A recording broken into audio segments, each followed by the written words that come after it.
Blog Talk Radio. Good evening, ladies and gentlemen.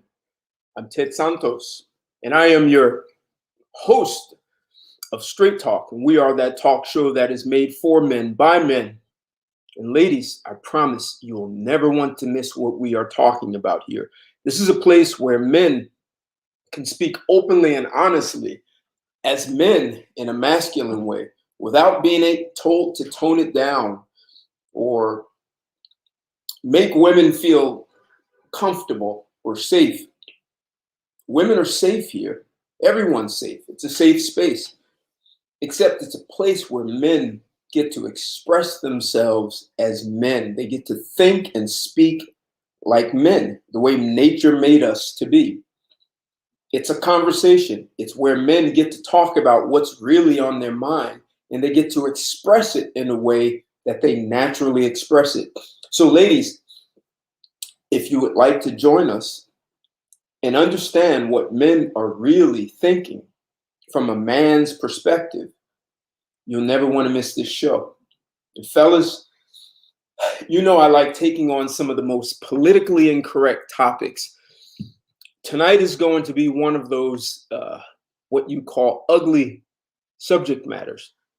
Perhaps the last time I did something that was a little more politically incorrect is when I talked about why women shouldn't be allowed to vote. So you see the title, Did Afghan Men Get It Right When It Comes to Women? I have subtitles like, Do Afghan Men Know Something Western Men Don't Know? Do men in Afghanistan understand female nature better than men in the US? So that's where we're coming from. And as we talk about this, we're going to open up a few other veins in the topic matter that are related to this. What we're going to discuss directly is a contrast. What's happening in Afghanistan, the relationship between men and women, even if we look at the Middle East in general, but if we just look at Afghanistan, and what is it they understand about women? What drives their actions? And what is it they know that perhaps men in the US or Western world is either they haven't caught on or they haven't been, the uncomfortable way, the crude way is men haven't had the balls to face the reality as to what's happening in the country and how to deal with it. So I've had quite a few thoughts on this topic. I see a few of you already piling in the house. What's going on, West Coast? Good to see you. I'm Dr. Ted, huh? Okay. And we're doing a TED Talk. What's going on, Lando? Napoleon Lasso. Right. Napoleon, men created to protect and provide and build. And men have actually done that. Every civilization around the world has been built by men. I'm not aware of one single sustainable civilization anywhere throughout history that was built by women. What's going on, kindly Diallo? Bonsoir, from Paris. Comment se va? Comment se va? Is that the right way to say it? Comment se va? Parlez-vous français? That's all. That's it. Actually, learned a little bit more dating a woman from Morocco who spoke French, also Haitian. Everything is cool, Napoleon. We are going to get into this. This is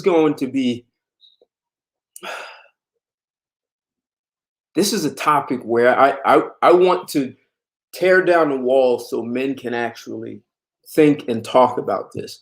We're going to think through this. So, fellas, as you come in, smash that thumbs up button. Smash it hard. And if you haven't subscribed to my channel, this is a perfect time. Subscribe to my channel and then hit that bell so you'll get notifications for my show. Now, this topic is so big. My French is good, huh?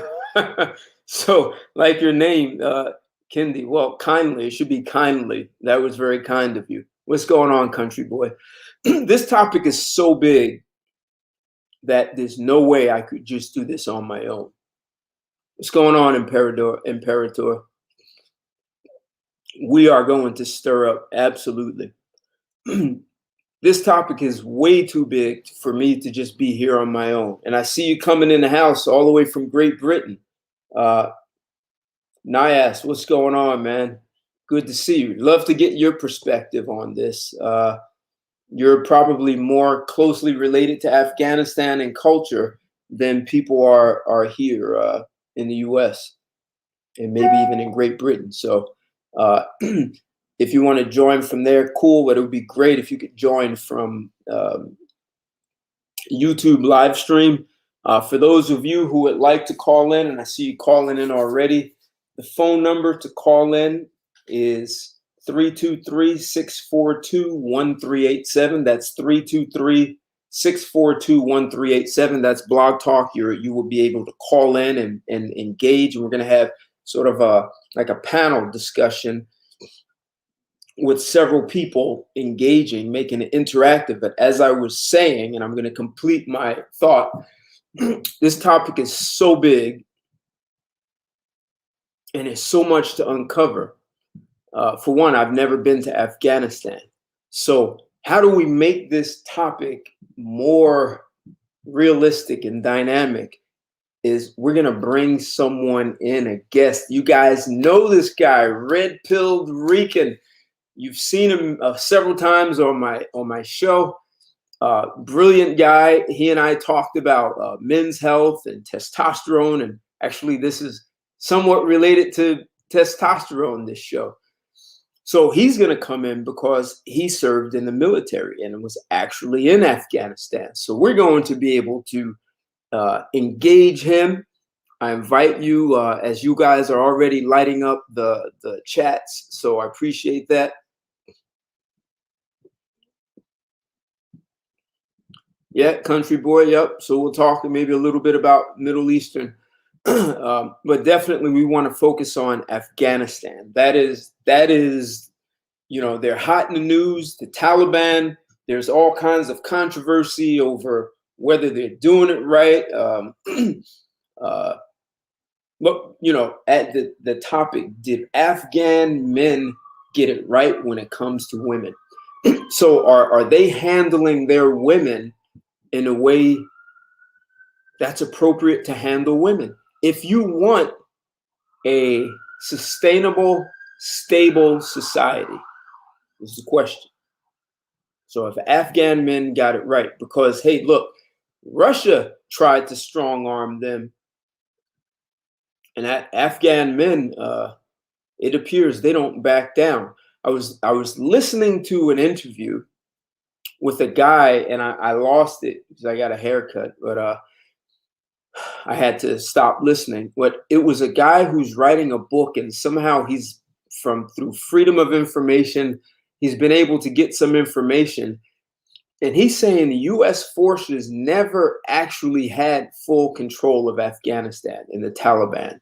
We were reporting one thing, but what was actually happening was something else. So, you know, we're going to get another, like I said, I'm going to bring him in seconds. Let me just see what you guys write, the Afghans Institute Women from Torah perspective. And interesting, Napoleon, from the Torah. Interesting. So Afghan men are no joke. You know, they're over there fighting with guns that may be 50 or 100 years old, fighting Russians in the U.S. with antiquated equipment. And these cats seem like they don't back down. And this, all of a sudden, the U.S. just packs up and leaves. You know, I don't know. So I'm going to get to these phone calls. I see you guys calling in. I appreciate that. Just want to say in general, I appreciate the support you guys have given me over the years. Maybe it's 2 years now, and I've been doing live stream. So can't do this without you. I love the comments, even when you guys go back and forth, and even if you want to question or arm wrestle with me, this is cool. I appreciate your support. I've dropped my PayPal and Cash App links in there. So any financial support allows me to continue to give you guys content that support manhood.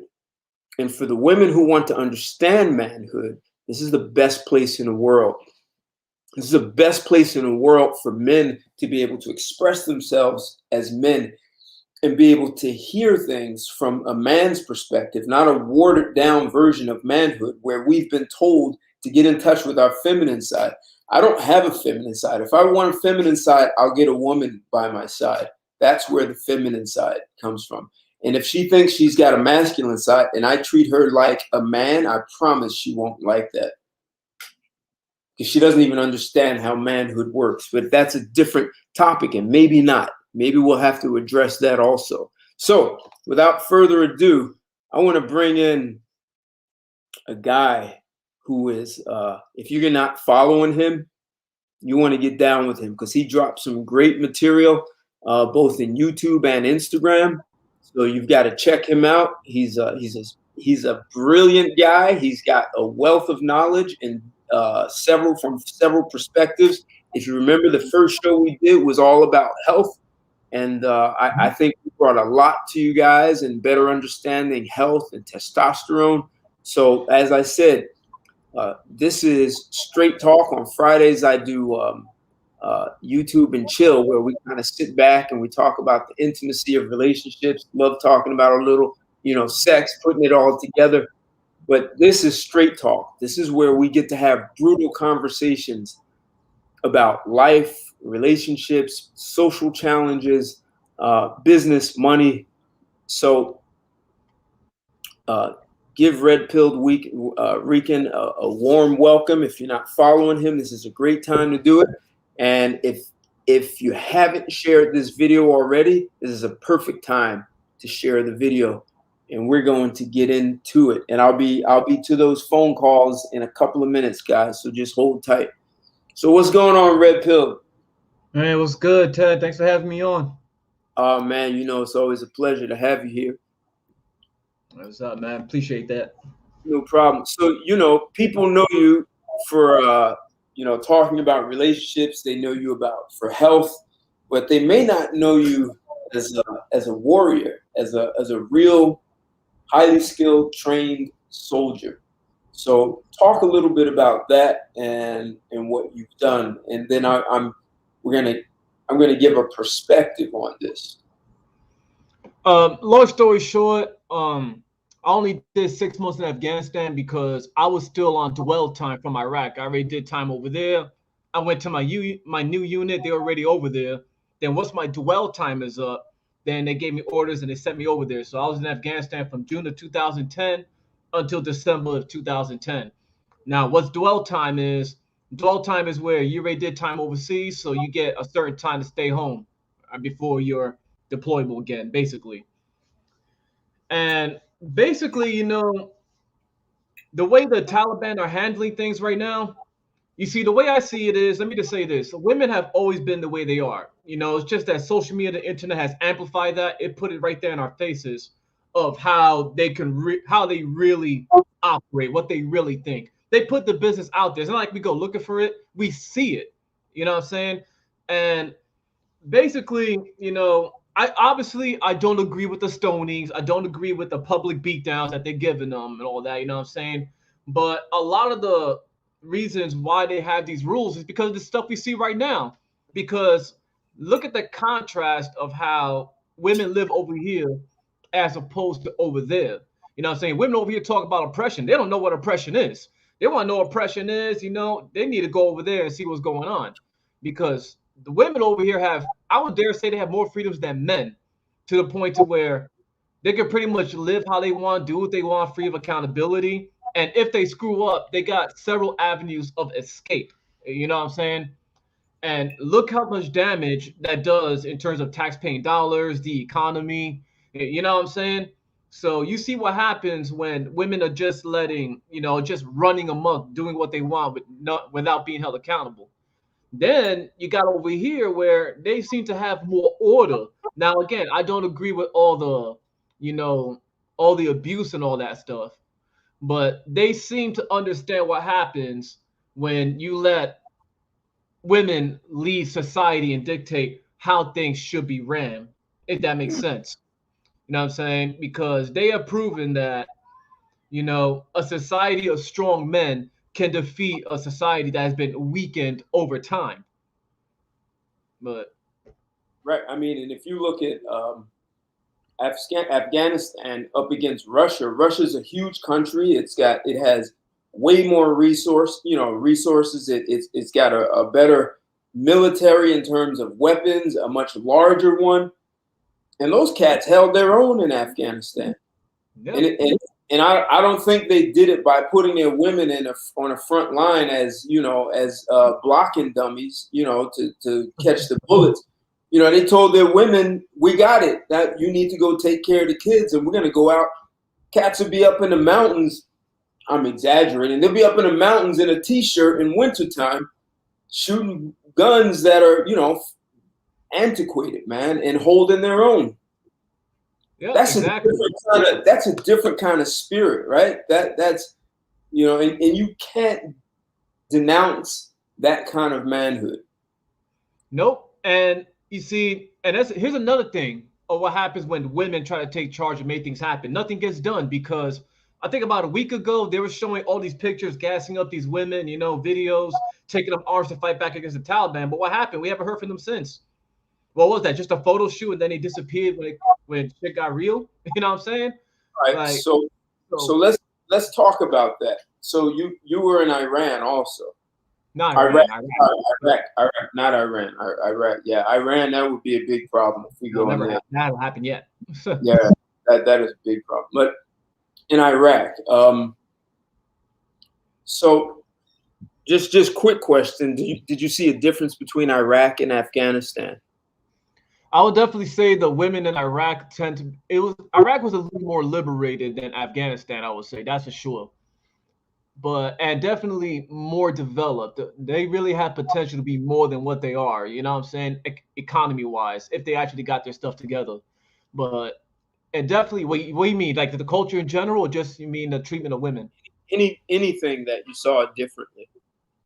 Oh, definitely to see Afghanistan, they're mainly a bunch of tribes. You know what I'm saying? They live in valleys. They may never even see the next tribe over because they're all separated by mountains. So when people try to govern Afghanistan, it's virtually impossible. Like each place lives by its own rules. So you can see why they don't take kindly to outsiders. It's like they've been living isolated this whole time, and then here you come, trying to impose a certain lifestyle on us. It doesn't work out well. And this is why, historically speaking, empires or even superpowers, when they go into Afghanistan, they take control of the major cities, right? But the countryside always belongs to the opposition.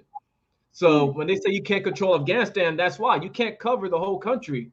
You know what I'm saying? So, but that's strictly old school. What I say now as I do. Also, men are in charge in Afghanistan. Yeah, you see, the Taliban is made up of what? Men running things, right? And look at the end result. I mean, this is what you got. And meanwhile, we over here operating, off of how people want to feel. You know what I'm saying? Like we weaken the military. We operate off of these rules that don't get the job done.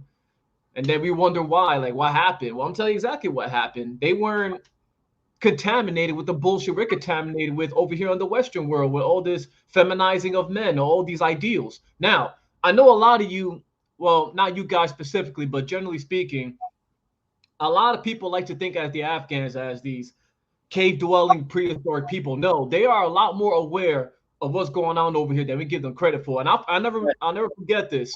When I was one time when I was where was this? In Fob Ultimer, when I was when I was guarding the TCP with one other guy, and typically they give you at least one ANA, an Afghan arm.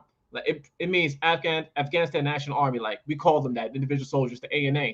They'll send us one of their guys, and they will be the ones who will search the vehicles. So and they actually know English as well. And we'll be talking, and they will ask us like, "How come it's okay for your women to go ahead and do this stuff? Like over here, if another guy so much as even looks at my wife, I'll kill him." So, but meanwhile, over here, it's a completely different ball game. We normalize pretty much stuff that should be considered degenerate behavior. Right, right. So, So there's a level of order that yeah. men keep in, like there's some continuity and order, right? And And there's men's an expectations in place. Yeah. here are the boundaries, not just for women, for men too. These are boundaries. You step outside of this boundary, you violate, there are consequences. Oh yeah, definitely. But you know, it's just done to say, man. It's a shit show going on over there right now. And you see, now you got all the women complaining about all our rights, all the stuff are taken away. But you know what? It's like that running joke I've seen. It was a meme. I should have took a screenshot and posted it where it showed a bunch of young Afghan women, probably in their 20s, and someone made a joke, said, "Hey, someone hurry up and rescue these women so they could come over here and make it OnlyFans before they shut down the nudity of that stuff." You know what I'm saying? Because they ain't getting away with that shit over there. They don't play that. So, but I know a lot of people feel certain type of way, talking about, hey, like women should be able to be able to do what they want, be free to live the life they want. Now, as people in general, I agree that you shouldn't be, held prisoner in your own home. You know what I'm saying? But you can tell, that they had a structure that been working for them for how many years now? Right. So, why go ahead and interfere with their way of life and, you know, impose our ways on them? You know what I'm saying? Because the more conservative men, if you want to look at it this way, they ran off the more liberal men. You saw how they were running and try to flee on the planes, right? You seen those Right, images? right, right, It was right, mostly men taking right. off and running. And I think I've seen a study where there were 65% of the Afghans are under the age of 25. Now we've been there for 20 years. That means that these guys grew up in an era where basically life was easy. You know what I'm saying? You were getting feminism pushed down their throat for the Yeah, past 20. they That, got that, spoiled. Hmm. right. Tony G, the Afghan women attempt to seduce Americans. So I mean, I'm not there, man. I got out 6 years ago, so I'm not part of the evacuation. I haven't heard anything like that. Well, Did he's you? asked, were Afghan women seducing men to get here, or were they even allowed to interact with them? I don't know. I'm not over there. I haven't. I got out the army 6 years ago, so I When, have when, no idea what's going on. I don't know anyone over there right now. So no, no, no. When you were there, like just when you were there, did you see that? Did you see oh women? no, no, no. I haven't seen that. No, that didn't happen. We had male interpreters with us. We didn't deal with the women. But I So know the male. What? you guys almost never came in contact with Afghan women then? No, we're told not to talk to the women, not even address them. It was the same thing in Iraq as well. They say don't talk about, never ask about the wives, don't even talk to them. What it'll be is if you go into their house, don't and the whole thing about hearts and minds. Ask them how's the family doing. Don't ask like how's your wife, how's your daughters. You know what I'm saying? Because that may Right, come off as hey, you're interested in them. You know what I'm saying? So right, ask them how's the family doing. That is basically what they tell you, and don't look at them. If you have to search them, sometimes we have a female rolling with us, and she'll do the searching. So we had stuff like that as well. So there's certain things about the culture that a lot of people don't understand. Like they're really strict about that stuff. When we're off limits, those people are strict.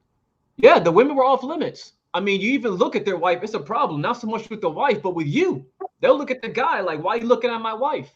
So to say that they punish the wives for that type of behavior, no, they'll come after the guy. Now, if the wife was okay with it, okay, now it could fall back on the wife. You know what I'm right. saying? And basically, that's the mentality I have anyway. Guys are always going to desire your woman. You know what I'm saying? It's just a fact. If she's at least average looking, it's going to happen. But it's how the woman reacts that matters. So it goes back to the other guard that I was talking about, where you say if someone even so much that looks at my wife, I'll kill him. You know what I'm saying? And he meant that. That's just their way of life over there.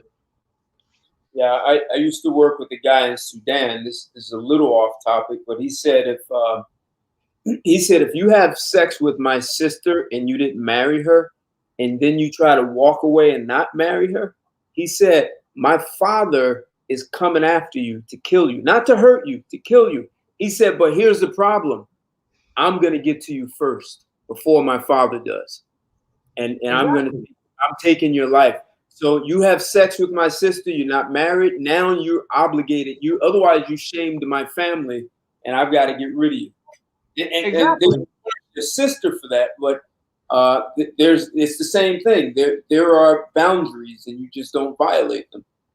Exactly. It goes back to what I'm saying because a lot of people think that they're like it's a misogynistic society. They're all against women and controlling. No, they hold men equally accountable. Exactly. They're very protective of their women because they know how men are. They even forbid friendships between men and women. As a matter of fact, a woman can't even get seen for health reasons by a guy. It has to be another woman. They understand how this shit works. You know what I'm saying? It's for a reason.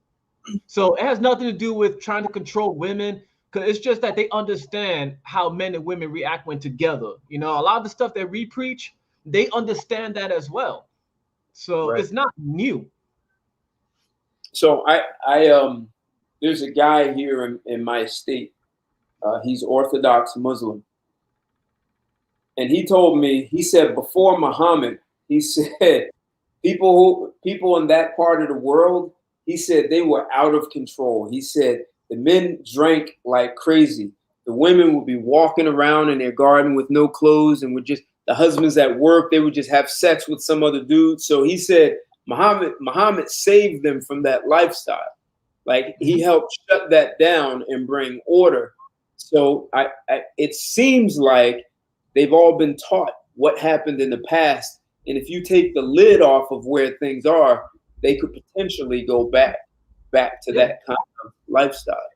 It's a perfect example of what we see over here. What happens when, let's say, what was the last era people say was the golden time when things were more traditional, the 50s? Look what happens when you make things more liberal and you lower the standard expectations. We get the bullshit we see now. I don't want to get you blacklisted or so. I gotta people who are confused about what they really are. We get dumb shit like this now. We got, you know, people trying to endorse things that would never have passed before. You know what I'm saying? Like we got a lot of ass backwardness trying to be passed off as a tolerance. But at what point do you stop and just say no? Enough is enough.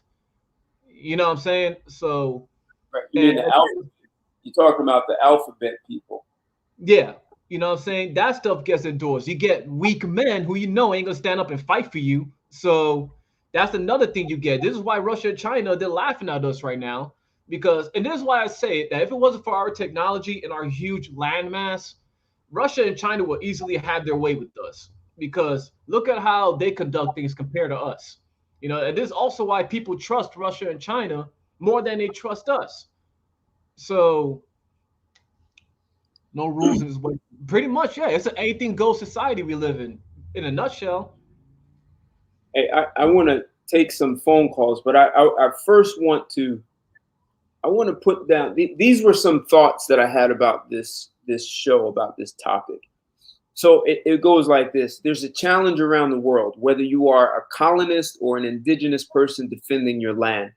The people who are engaged in warfare are men, and this makes women the protected gender.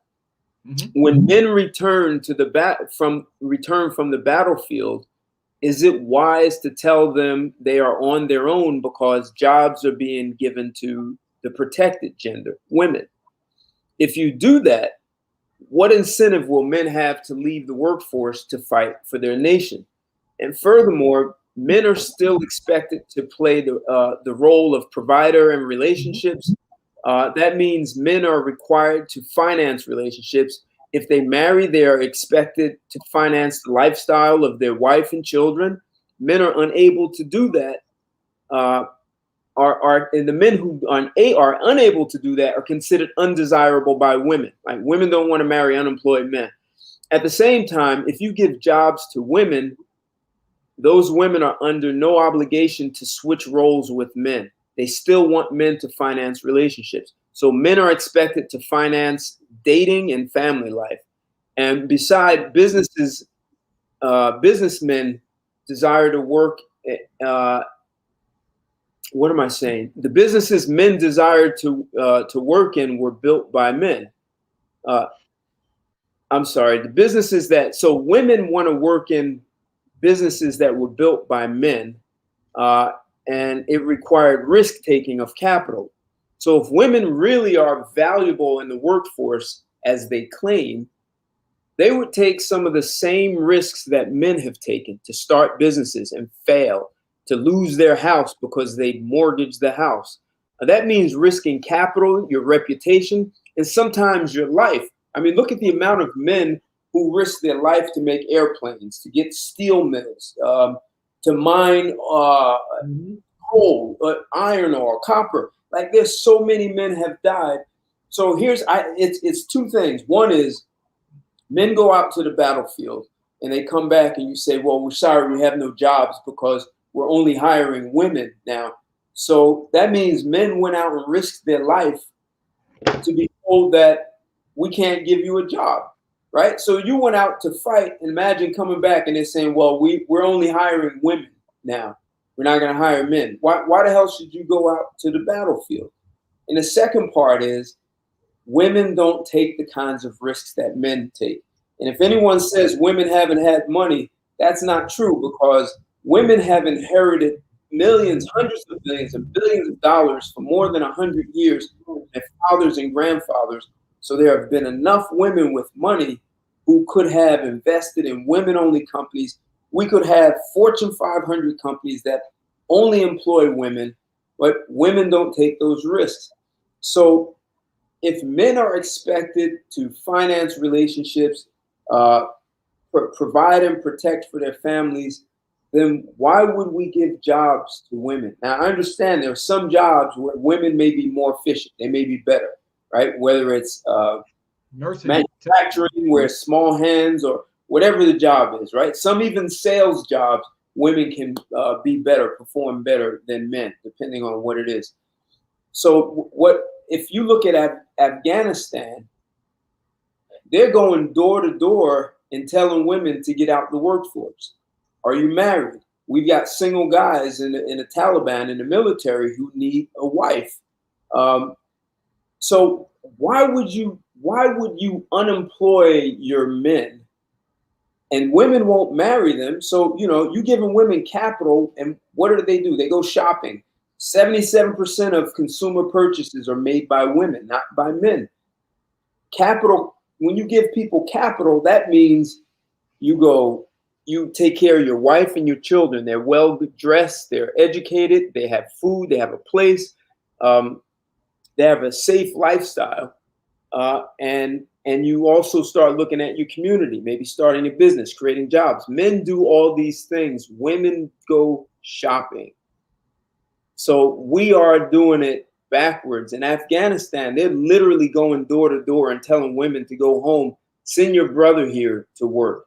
That might sound harsh for where we are, but if you think about what builds, stabilizes a society, is actually men with capital who actually build families and communities.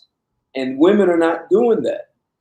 They're building they're raising children alone, which hurts the children, and even can hurt the man when they go through divorce court. So anyway, I'm going to shut up. But what are your thoughts about what I'm saying there? And I'll read this. You're freezing up some. I'm done. I'm up a little bit. I'm done. Okay. But yeah, what I'm saying is what they're doing is bringing back a sense of normalcy. Now, I don't know. Well, let me say this. Like, I don't know how exactly booming the economy was when we left it, but I do know that we did leave things in better hands because of our money and our work. So we can't really say how well things have, huh? No, I just said, right. You mean in Afghanistan, right? Yeah. So yeah. We don't really know how well they would have done on their own, having left women in the workforce. You know what I'm saying? But It's like we say about the nuclear family. That's basically what they're doing. It's not like they're trying to enforce some, something evil, you know what I'm saying? Because look what's happening over here. You let women run amok and there is no family. You get single motherhood. And look what happens with single motherhood. You get guys where they Right. they don't turn out, the best. Even if they're doing okay, they're missing a lot of stuff that is also important, like masculine influence. This is where you get the weak men, who have that guilt. What's that thing called when the woman, when they grow up in a household and the woman's always talking about how men ain't shit because of her choices? They grow up with this guilty mentality, Right. and Right.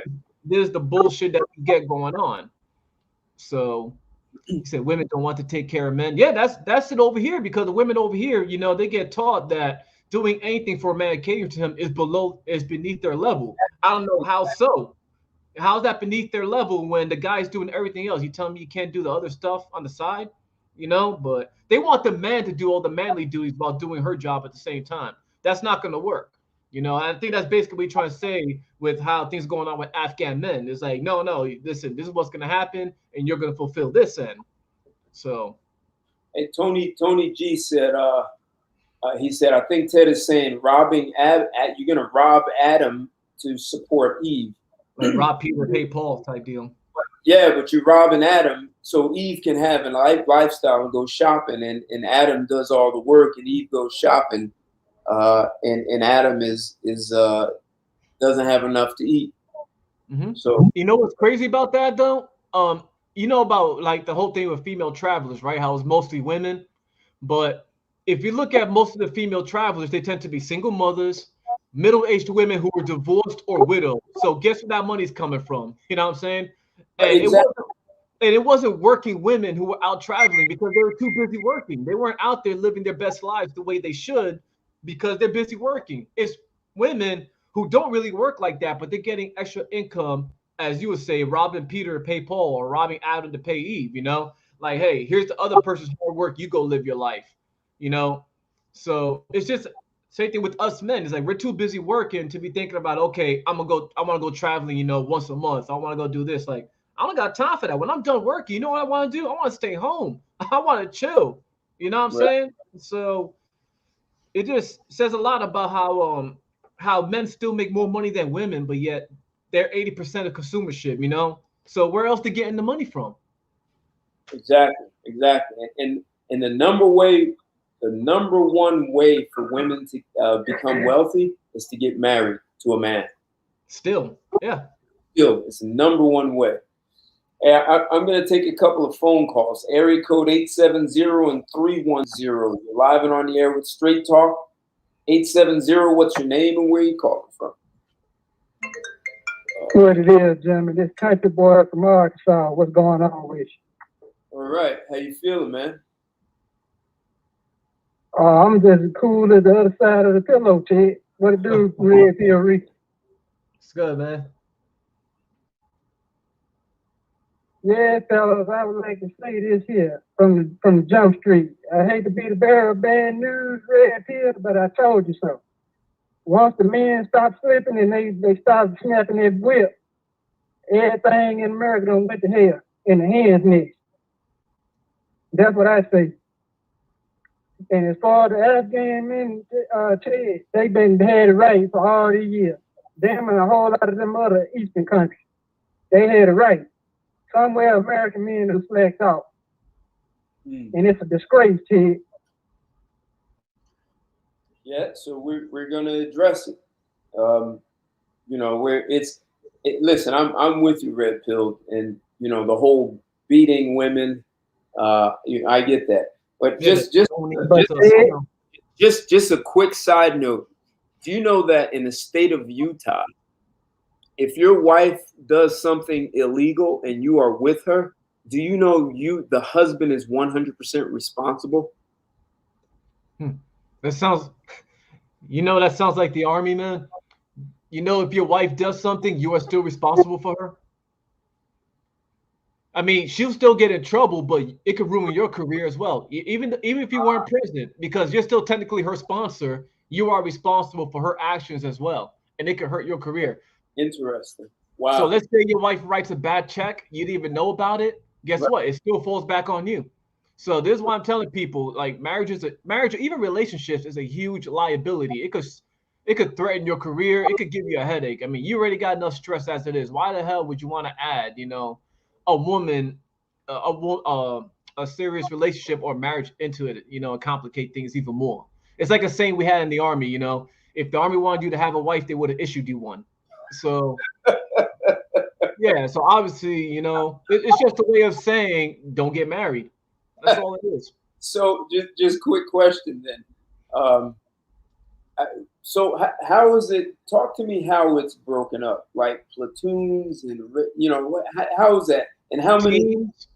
Teams, squads, platoons, Okay, company, battalion. Hold it. How many in a team In normally? a team, it could be 3, 4, 5 people. Okay. And then you said so team. You said Squad. platoon was next or No, battalion? squad is next. A squad could be as much as 10 people. Okay. So all right, team, squad. And then there comes platoon. A platoon could be as much as 2 squads or 3 squads. Okay, so that could be like 20, less than Yeah, 30, about that 30 roughly. 20 to 30 people max, right? And then it's a company after that. Did you say battalion before No, that? company. Company. And how many in a company? About 100. 80 100? to 100 about, yeah. And then what's after a company? Then there's a battalion. That could be about 3, 4, 500 people, 600. All right. And then you got brigade and all that stuff. Yeah. All right. So have you ever seen a team of women go into combat, like fighting? Yeah, actually, yeah, I have in Afghanistan. Yeah, because they were really a support unit anyway. They were dismounted. And I remember it's a route called New York South in Logar Province. There's another guy who was actually deployed in the same area I was at. He knew exactly what I was talking about. Okay. Remember that day I posted those images of when I was in Afghanistan? Right, right. Yeah, he recognized that area. That area used to be called New York South. Okay. And that town, its name was Shark, I believe. And I remember we were just pulling out, they were leaving, and next thing you know, they started taking fire because that's what the Taliban would do typically. They would attack like the last elements, like the last vehicle when you're about to leave, or the last group of soldiers leaving. So Right. they start taking fire. We can't return fire because we got all these cloud walls and trees in the way. We can't see no one. Plus, we got guys in the line of fire anyway. So there were women there with 249s, which is a squad automatic weapon. There were women out there on foot patrol as well. So yeah, I have.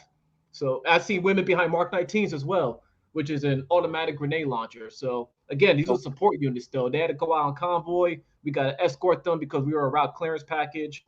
So I know I said a whole lot. A lot of you probably don't understand, but well, that's why I asked you to explain it, up front, right? So yeah, I have it. No one's exempt. This is not like World War II.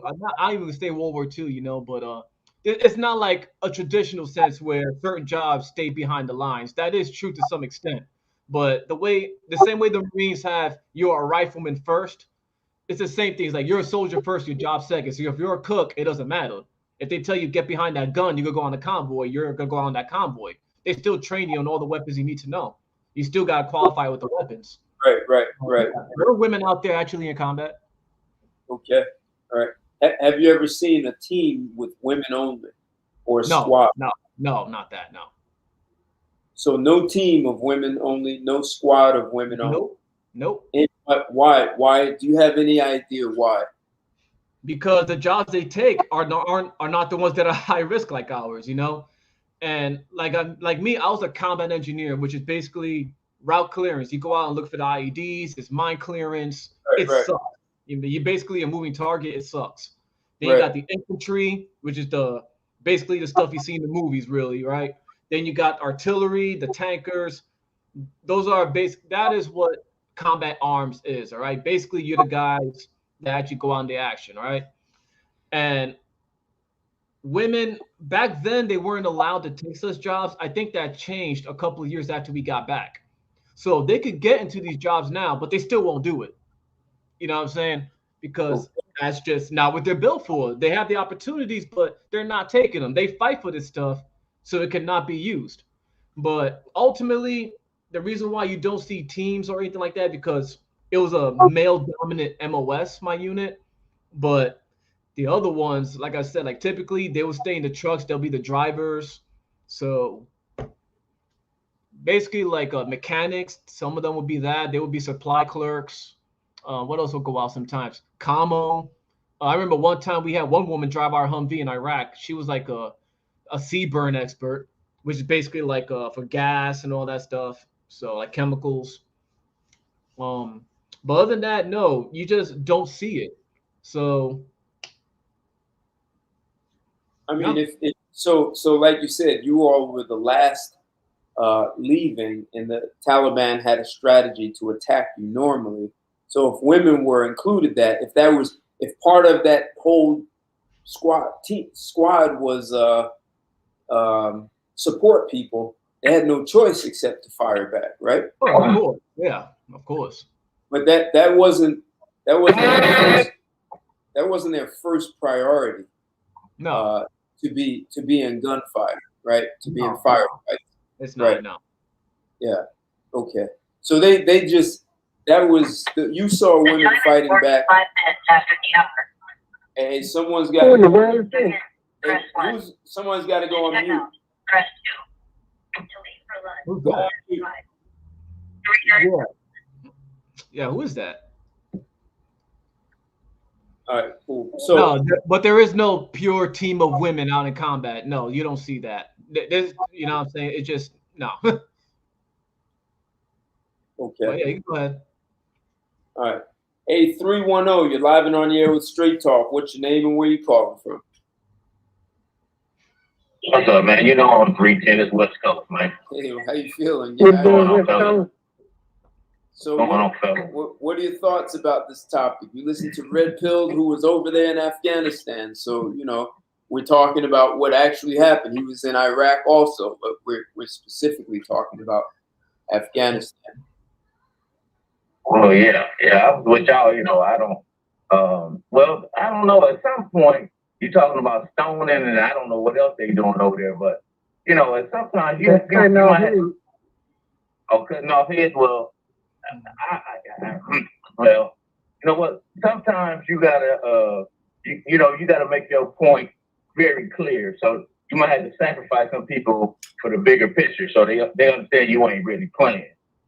So I mean, I know it sounds kind of harsh, inhumane, but hey, it's casual.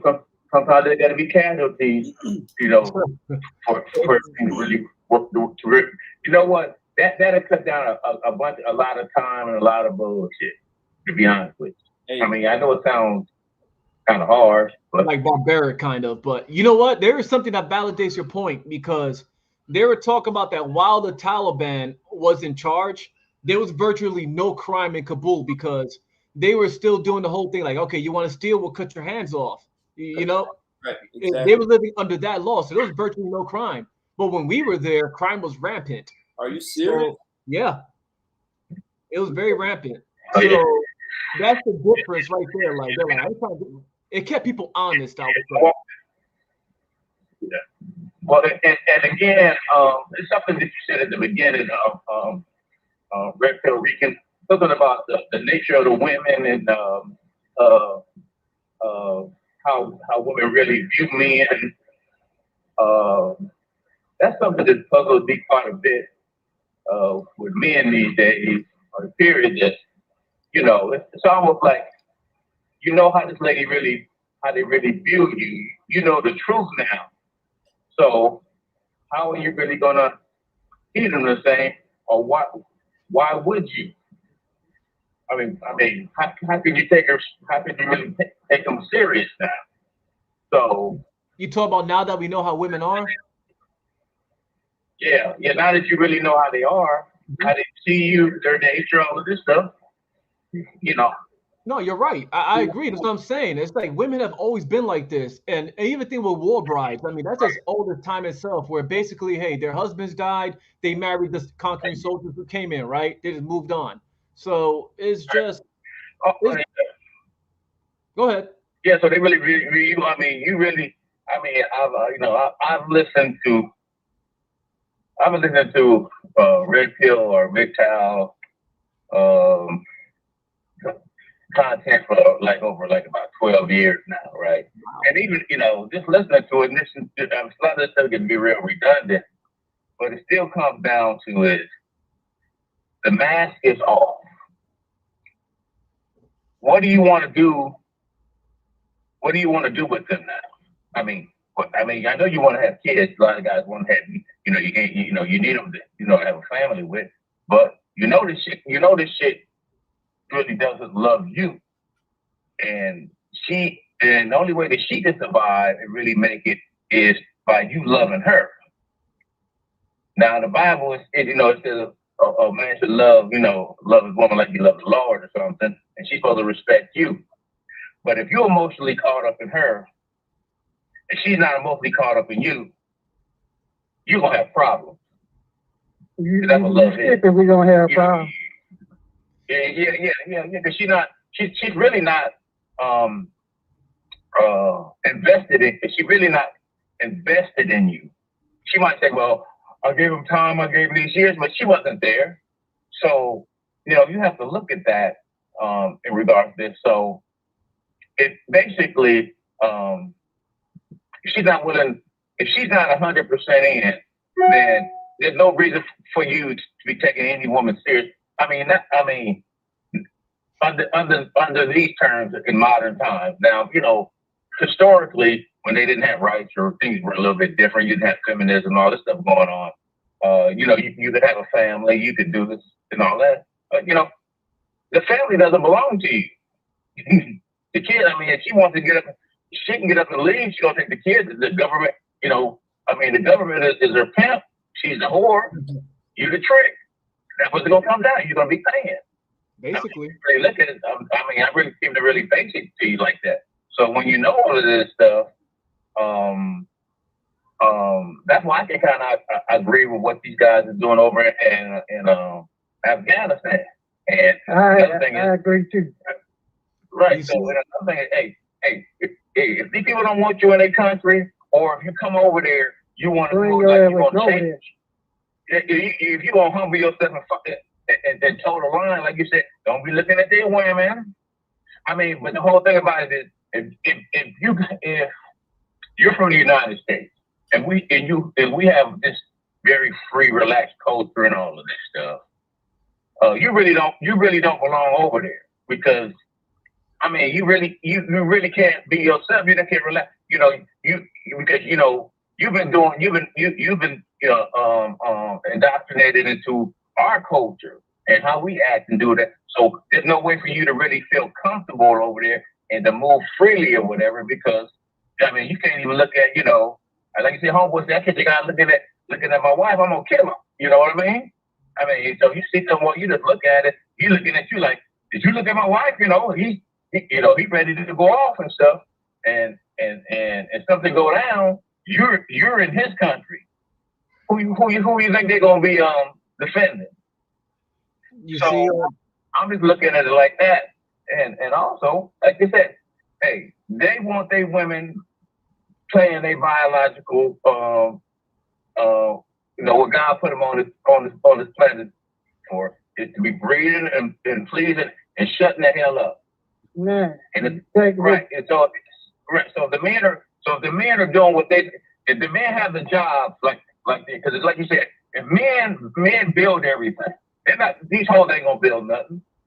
They're not gonna build anything. They're gonna take the money. They're not gonna put the money back. They're not gonna put. It's like you're married to a chick. She working, you working. You're putting the money into the family. She's stacking her shit for her. So on a rainy day, so she can get. So if things go south, she's like, cool. I ain't invest nothing. I ain't got nothing to lose up in here and shit. I'm gonna get everything. He done paid for everything. I'm gonna get the kids. I'm gonna get the house. I'm gonna get my money, and I'm gonna get alimony and child support out of this nigga. That's a cold game, but that's the one she's playing. So and the thing about it is, this has been going on long enough for guys to know. So once you know the truth and you know everything, I just believe these guys are I don't know, in fantasy land. No, you need to revert back to your method. Anything and start knocking the hell out of folks, just like them dudes in the Afghan doing. The Afghan men ain't playing. Right. And that's how the men in America used to be. But now when you start talking about doing what them Afghan men doing, They looking at you like you crazy. Like this nigga lost. Hey, Like listen. you were raised. Yeah, but I listen was here. They raised got just different like rules. this. Yeah, they got different rules. If you gotta, basically, if you gotta knock the shit out of a woman, and the way the system is designed now, you don't need, y'all don't need to be together. Okay, I mean, because basically, I mean, once you do that, I mean, she has rights, right? I mean, hell, Get some right. I'm talking about what the man is supposed to be doing. I understand that, but listen, bro. It could not be that day. It could not be that week. It could be 6 months later, and all of a sudden she just snap and you sleep, and then she take you out and some shit, and they ask what happened. Oh well, he hit me. He been abusive and shit. How many women have gotten off on that shit now? You see, So basically, you know, Tony's talking about the clash of culture values, but you know what? This brings up another history lesson that's separate, but at the same time is relevant because of the concept. So bear with me. All right, Vietnam. All right. So for those who don't know, we were not the only ones fighting in Vietnam. There are the Australians. You got New Zealand, South Korea. The French, Huh? the French, the French fought before us. They lost, but yeah. but the South Koreans, they performed way better than we did in Vietnam, and the reason for that was because they understood the Oriental way of thinking. They knew how to make people, they really knew how to humble the enemy they were fighting because it was basically the same region. They understood the ways of the thinking. So they were so feared. What they would do is if someone so much as fired a shot at them, they would retreat, come back in full force, and they would level the whole place. So because of the way they handled things, they weren't on this, hey, we got to win hearts and minds. Hey, we got to care about their feelings. We got to do this and that. They said, fuck that shit. We're here to win the war. So this is what they did, and it worked. Because the South Koreans were so brutal, the Viet Cong were given orders to disengage and avoid the South Koreans at all cost because they did what they needed to do because they understood the way of thinking. And this is why the Taliban, they were so successful in just getting the shit done. It's like with the South Koreans. And another reason why is because they hated communism. Because think about it, at the time, the Korean War was still fresh. And the South Koreans had to deal with the invading North Koreans when they were imposing their ways. So that just fueled their hatred. So when they went to fight a war, they went to fight a war. They weren't out there caring about people's feelings. Like, hey, this is why I'm here. We're gonna win. And then we come over here with this, fuzzy teddy bear shit, and we wonder why we're not getting shit done. So it just comes to show you why, even in Syria, look what's going on. They take Russia more seriously than they take us. So, but the class of cultures.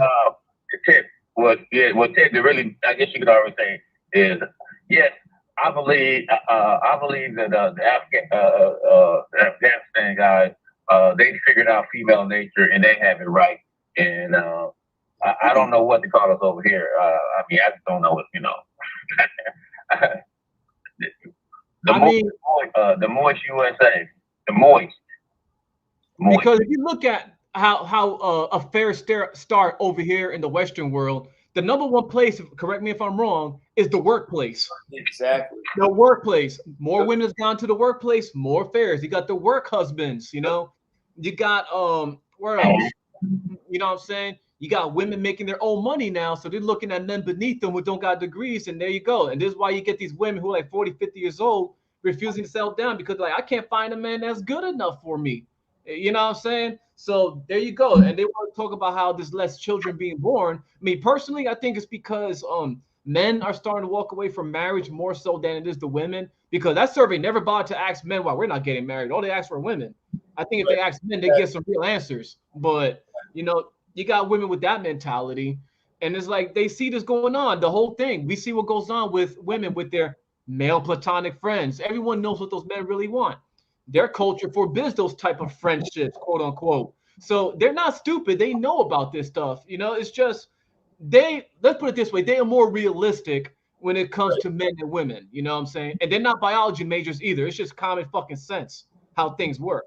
They don't try to pretend things are not what they are. You know what I'm saying? They don't try to sugarcoat things. Like, hey, this is what it is, so this is how it's gonna be.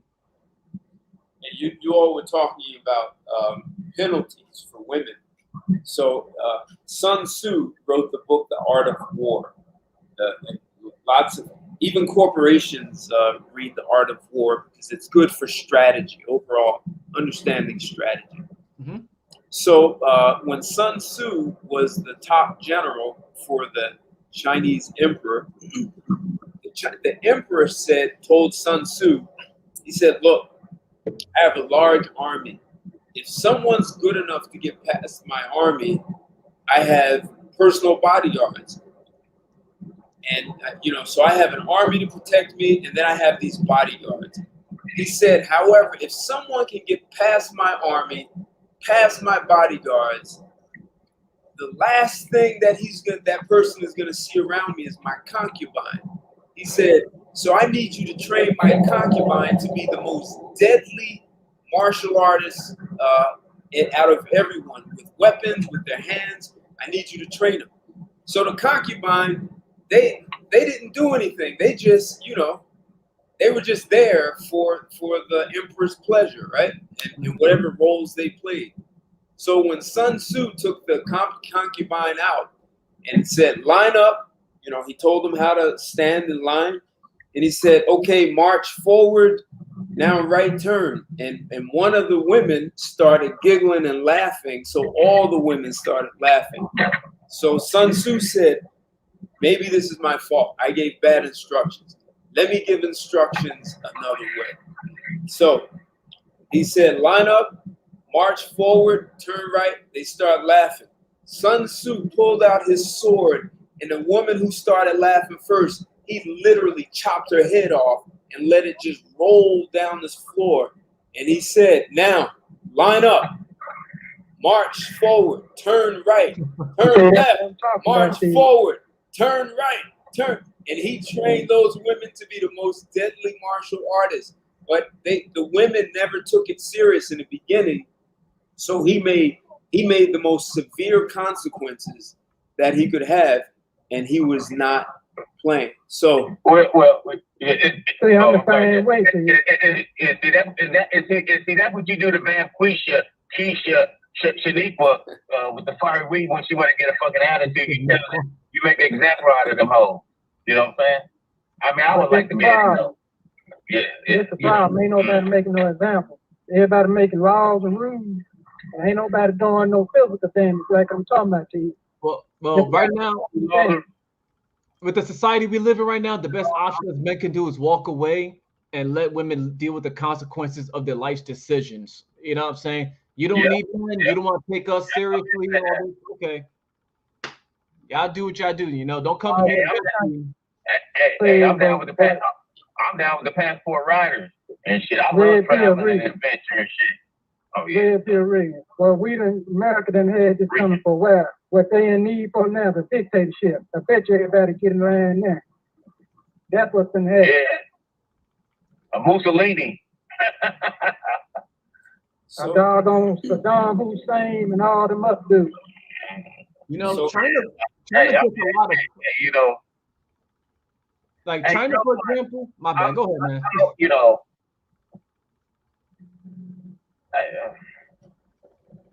I think so now. I think it's I'm like I like Red Pill Rick. Actually, I was subscribed to you after our last encounter, so I enjoy your content and we kind of speak these things. And I've been telling guys for us, I'll be like, hey, let's let this shit fall down. Head say no. I'm like, shit. Hey, it's only going to take a couple of days, maybe 24 hours, and garbage back up. And so somebody can bring that grid down. Somebody go pull up the satellite down. Somebody can go pull a plug on that grid. And we that's gonna shake some things up.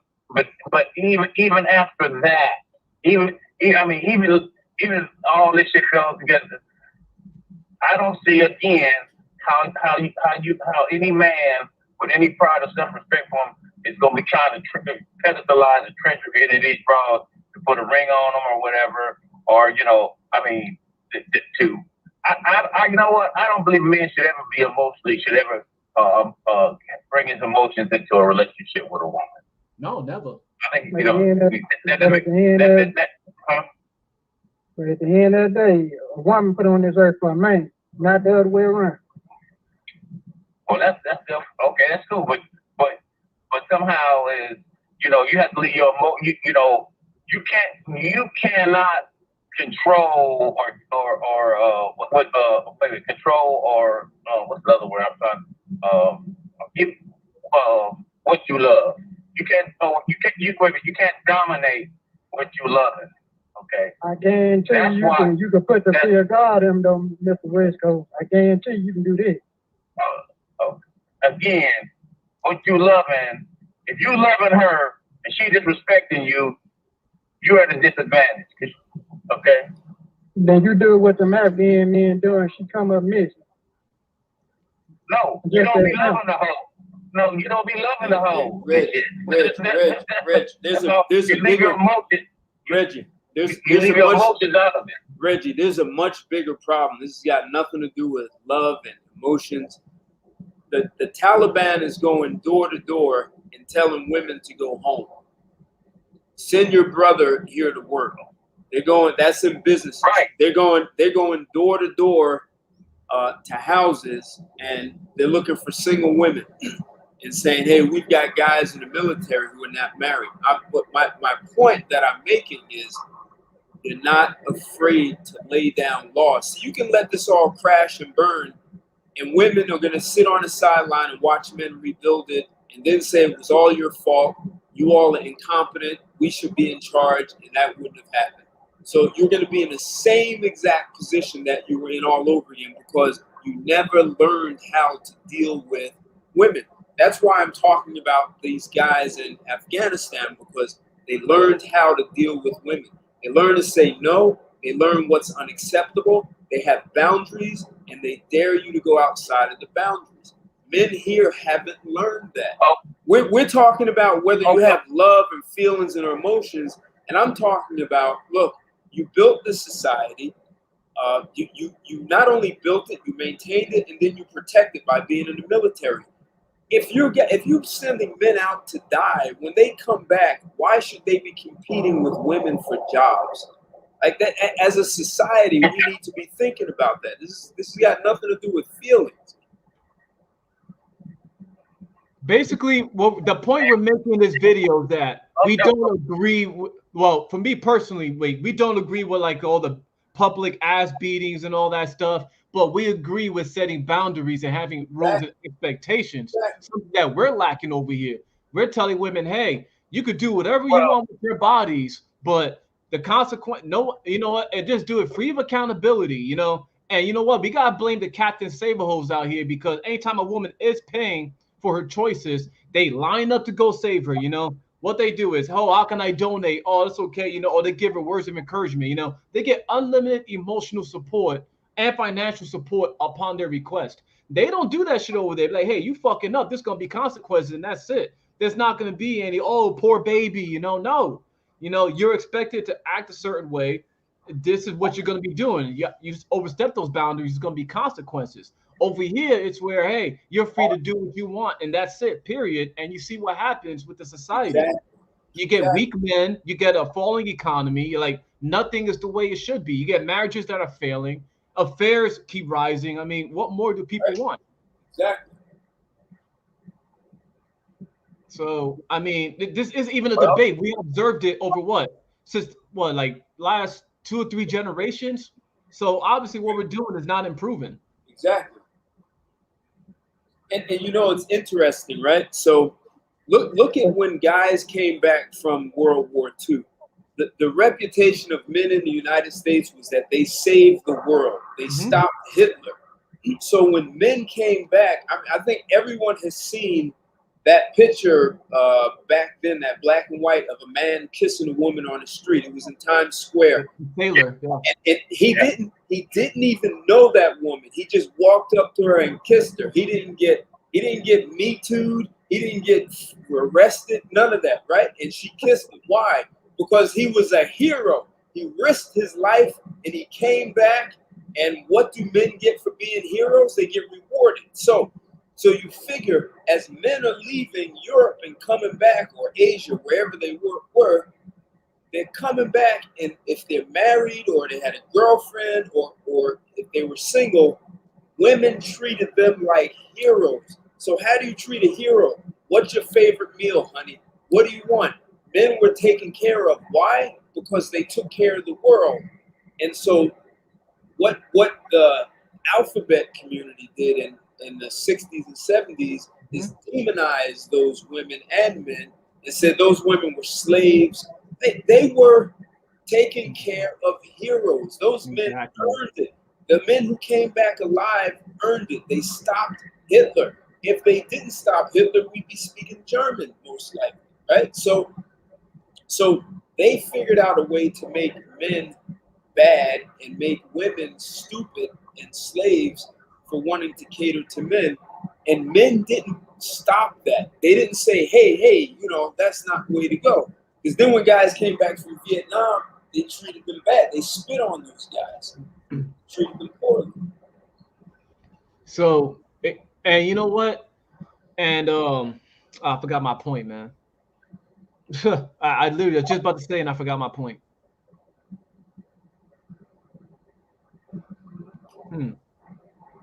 Yes, Tony G, the baby boomers. Yeah, I gotta dwell on it, man. I forgot my point. Fuck. But yeah, Tony G said men came back and made babies, right? We had a baby boom. Yeah, the baby boom, yeah. Right? So they came back and had lots of sex. Yeah, it was good. This is my thing, man. With Afghan, so you know better than me. Explain to me what we doing in them people's country trying to tell them people how to live and how to dictate to them people. I can't really hear you, man. What'd you say? They stay away from over there. Hey, wait, hold on. Hey, Reg, are you outside? Can you go on mute, Reg? Because I think you have some background. You have some background. Hold on, y'all I'm driving down the street. Hold on. All right, there you go. Go ahead, Kendrick. Say that again. What I was asking, Red Pill Regan was, so explain to me, because you know better than me. What we still doing over there in Afghan, messing with them people? Them military folks need to bring their boy over there. They've been over there about what, 12, 13 years, and here you is still telling these people what they need to be doing with their men and women over there. Leave them folk alone. Oh yeah, you mean going over there changing the whole way of life? Yeah, no, that's what you're talking about? Yeah, them people whole way of life. What we doing messing with them people? What I look like in your house and telling you how to run your household and your old lady and all that kind of stuff, how y'all get down in the bedroom, all that. What I look like, man, trying to tell you. You see what I'm saying? Exactly. The Russians tried that. That didn't work out so well for them. We tried that. That's not working out. You can't force your beliefs and your politics on a nation that's not used to that kind of shit. Especially a country like Afghanistan. You go over there and tell them, hey, you need to do this, you need to do that. Like, who the hell are we? We have stated goals already. Get rid of the Taliban from power, get Osama bin Laden. Those been met. We should have been left by then. All right, we met those goals. Afghan government, do what you do, all right? And then leave. Like, why are we trying to teach our way to life? Because again, like, we just go over to these nations and think that, hey, we got this lovey-dovey thing where everyone gets to vote and all this. Well, not everyone grew up like that. Different cultures respect different things, So you go over there and you're supposed to change up a lifestyle. They live for thousands of years. But that's my whole point. If them dudes been in charge for I don't know how many centuries. And here in America, we buck wild over here. And we gonna go tell this man how he needs to. You must have lost your man. You gonna tell them people how to live. Well, like I said, how we police in the world? We ain't supposed to be police in the world. I ain't signed up for that. Crazy. Man. I mean, we need to stop being the police of the world because we see how ungrateful a lot of countries be, They whine when we're doing something and they whine when we don't. So it's like, which is it? You know what I'm saying? So let's just save our money and just let people handle their own business. Let them handle their own politics. You know what I'm saying? So hey, we have a new caller coming in. That's Joe. Joe from Montana. Joe, were you ever in the military? What's up, Joe? Yeah, can you hear me? Yes. Were you ever in the military, Joe? Can you hear me? Because I'm having Yeah, problems. we can hear you. We hear you loud and clear, Joe. You've got it. Your app is. Can you hear me? Yeah. Yes, we hear you loud and clear. Your app is acting up again, Joe. We can hear you. Try to fix it in a few minutes. But to answer your question, yeah, I was in the military, and I just got here, so you opened my mic up fairly quickly. But I agree with Red Pill and with Kendrick, and if you stated the same opinion, I agree with you. We should not be the police of the world because, number one, our boys die being the police of the world. Secondly, that's not even the major intention of what the Pentagon wants. The Illuminati, the Cabal, whatever you want to call them, I call them the Rothschilds. They just want control of the world, and they do it to other people's countries through their military. 20 years in a nation, and people with guns that date back to, I don't know, the 1920s have defeated the number one superpower in the world. Right. Come on, if that's not suspicious, I don't know what is. Well, so here's when we went into Afghanistan in 2001. As soon as I heard about the poppy fields, I said, "Watch heroin come." Right. So in New Jersey, the young guys, these were guys in their 20s back then. At some point, they said the drug ecstasy disappeared. It was so hard to find. And heroin was in great abundance. It was all over the place. So that came after 2001. So we went over there and we destroyed a lot of things. And I remember the media, when we first went in, the media asked a general, so Mr. General, have you destroyed the poppy fields? No, we haven't. We haven't been able to.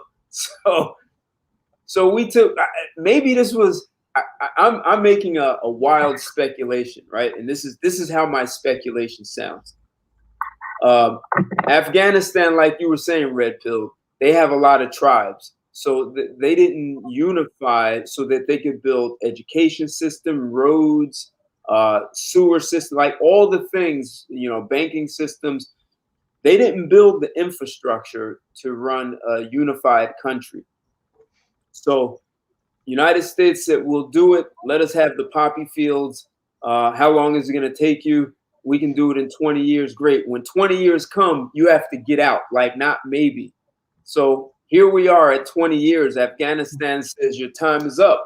And some guy is writing a book that he's saying he's got freedom of information, and he's got messages from Rumsfeld and a few other, vice presidents or secretary of state that was clearly indicating the U.S. was not in charge of Afghanistan. The Taliban was not crushed.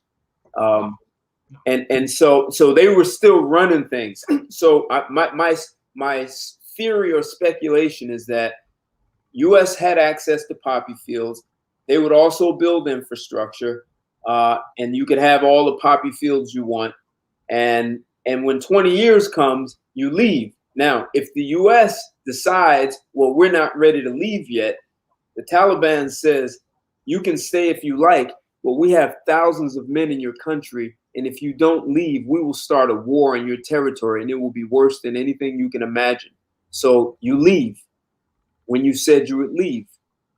These are people who are fearless. And like Joe just said, they have guns from 1920 and they will still fight you. Now, we could drop a bomb on them like we did Japan, and that demoralizes people.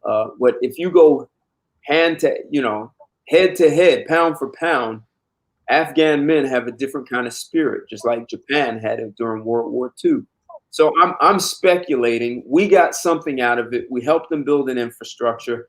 Hell, China's doing the same thing all over the world, building roads and infrastructure, and they're owning parts of countries. So, but Afghanistan, maybe the way they played it, they didn't want to get played, so they said you have to leave. And we've put things in place that if you don't leave, we will retaliate. See, that's news to me. I didn't know about that. About which part? I'm speculating on things. About them having people in our streets, ready to start stuff if we didn't leave within a time frame. I mean, come on. You don't Afghan people, we've got more. I live here in New York and New Jersey. It's more Afghans than I've ever seen over the past 20 years. You know, I can believe it. I mean, without a doubt. I mean, like I said, you can have all the technology in the world, but you can't fight ideology. You know, all it takes is you don't even need that many people. 5 people, you know, with weapons can cause chaos. You know what I'm saying? And that's That's what relatively cheap. they'll put a bomb on them. We don't have that kind of mentality. You know what I'm saying? So, but the country under control, though. Yeah, Let's go back to what I said. Like the major cities, yeah, that we had them, but the countryside was all theirs. You know what I'm saying? We were still contesting over those places. So Okay. So the Taliban was basically still running things. they're still around. Yeah, they were very active. So and they held true to their word because I got there just as they said they're going to step up their attacks. And as a matter of fact, 2010 was their worst year for Afghanistan. If you look at the charts, I believe it started shooting up around 2009. It went up like this in 2010, and then it came down a little bit. But that's a whole different story called Silk Belt Road. Yo, So let me ask you this: so how had the Taliban revealed to the Al Qaeda and Hamas and Jihad? If you can touch, if you could touch on those regimes real quick.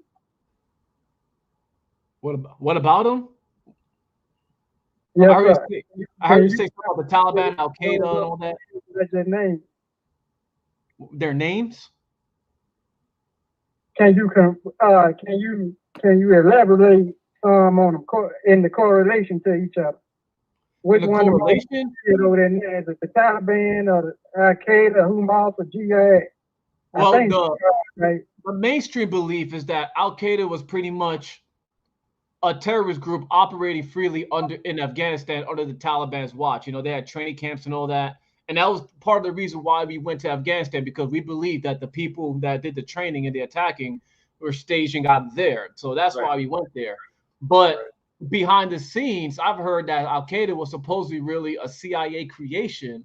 You know, depending on what you believe, I don't know if you're asking me that to see if I'm aware of that, but I have heard if that's the direction you're headed, that it was a CIA creation because Osama was Tim Osman. You know what I'm saying? I hope I don't get you blacklisted, Tim. I'm saying this stuff.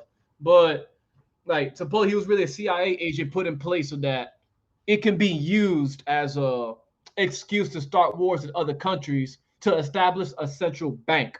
Now that is the behind the scenes belief, but the mainstream is the one that Al Qaeda is a terrorist organization that operate out of Afghanistan. Long story short, which is why we went over there to Afghanistan to deprive them of that area to operate out of. And then ISIS took their place, and you know how this goes, man. Well, what the U.S. did admit to is that they trained Al Qaeda. The Mujahideen, they were known as back then during the Russian days, right? Right, they trained them. So the U.S. invested millions of dollars training them to fight. Mm-hmm. So we did it. So what about Hamas, Hamas and Jihad? What type of groups are those over there? That's just the word for like holy war, like jihad and all that. That's all that is. Right. Like their own crusade. That's basically all it is, really. But they consider it a holy war because the way they see it, we were just imposing on their way of life that conflicted with their beliefs. You see what I'm saying? Like the ANA, the Afghan government, they were doing it for the paycheck, and it showed when it came time to actually, you know, step up and defend themselves. A lot of them, they just said, "Hey, fuck it, you know, we're not gonna fight. Here's all the weapons, you know, all those night vision goggles and all that stuff, all our M4s, our Humvees, y'all can have them. We're not gonna fight." Some of them even fled to other countries, you know, so they weren't really in it. You know what I'm saying? Most of them haven't even been paid because the officers in charge weren't even paying them. Like what they were doing was they would inflate the numbers. Let's say the guy had only 5,000 soldiers under his command. He would make up names and inflate the numbers, say, "Hey, I got 8,000," and he would collect the paychecks for those 3,000 ghost soldiers. You know what I'm saying?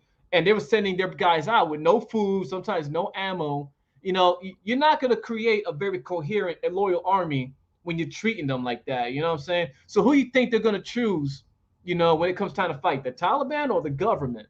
So, you know. Well, I have my cousin retired from the Air Force, and he just sent, just tonight, this is coincidence, he sent a text message to, we have a family text message. and he said the press is full of shit. The arms that are being collected by the Taliban is from what we have sold to Afghanistan military and police for over 20 years. They didn't want to fight, so they laid their shit down. This has happened every engagement, Korea, Vietnam, and Iraq. Yeah, Iraq. He says the press needs to stop acting like the military dropped their shit and ran. Plus, the equipment we left over there gets hollowed out. He said that shit is old. We never bring it back. We've been selling shit to them under Bush, Obama, and Trump. The winner is the military-industrial complex, civilian companies, making money hand over fist for decades. And you see, a lot of the commanders, they're also fighting for the other team. Like in Iraq, for example, we actually found an Iraqi army unit who had RKG-3s. They're not allowed to have those. If you don't know what RKG-3s are, they're pretty much armor-piercing grenades. They came out big on the news years ago when they first started hitting the scene. Basically, they throw them over fences, they throw them over the walls, a parachute opens up, and the charge that actually penetrates the armor falls right on top of the armor. And it was actually killing people. So obviously the Iraqi army was not allowed to have that, but yet we found crates in them. It was like, why the hell do you have these? You know, so either they were getting them or they were harboring for the insurgents for them to come get later. You know what I'm saying? Right. So they had a lot of infiltrations going on. Like there was no way. They had 20 years to replenish. You see, they had 20 years to get their shit together. That's what I'm saying. If they never got it, together by then, they never will. Well, they have infrastructure now that they didn't have 20 years ago, and the U.S. built that. So I guess the one thing that maybe also I didn't say, in which I bet is not a theory, U.S. businesses still have a presence there, whether it's dealing with oil and gas, mining, any other thing. Amazon, we have Amazon delivered by the Taliban. So. But I bet you U.S. businesses, as the military leaves, I assume there may still be some small fraction of a military presence there because U.S. businesses are probably have established themselves over the past 20 years. What do you think? Something a few days ago saying that they may not be able to get everybody out of Afghanistan by the deadline, which obviously is not good news. And supposedly the Taliban is already breaking their end of the bargain, and they allegedly started attacking American citizens trying to go to the airport, which if it's true, violates the whole agreement. So personally, I think we need to step up stuff to make things happen. But right now, I don't think Joe Biden is gonna make that call. But that's a whole different story. But the whole thing about keeping a presence there, maybe SF, Special Forces, not making it obvious, maybe wearing plain clothes, but uniform presence, I don't know about that. Hey, pressure bust pipes and makes diamonds. So one of the things that, he said young Afghan boys became men. But see, you addressed that, Red Pill. You said a lot of these guys came up softer than guys before because they were these young boys 20 years ago grew up in feminism. Feminist beliefs, giving women more rights, allowing them to work, pretty much giving them way more freedoms than they used to having, you know what I'm saying? And you see what happens, when it came time to actually show up, and fight for what you believe in. It just didn't happen, But they ran to the airport. Right. If you look at the airport scenes, your theory about the 20-year arrangement with Afghanistan, yes, that would make for a nice TV movie, but it has a grain of truth in it. Has anybody here ever read The Economic Hitman by John Perkins? I heard about it. Ex-CIA whistleblower. I've heard about it. Yes. Okay. Well, that's how America takes over countries. It makes arrangements with the dictators so that they'll give them money. And as a result of giving them the money, the dictators will allow the American companies to come into the country and build up the infrastructure. Right. But the profits go back to America. Of course. Okay. And if the dictator says no, than the, what does he call it? I forget. It's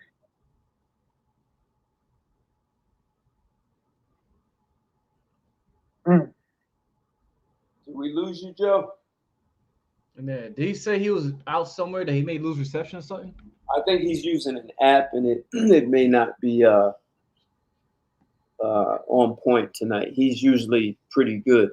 But what was I heard of that book, The Economic Hitman, and so he's what I'm using as a theory. He's saying that happens in reality. I mean, that's the way.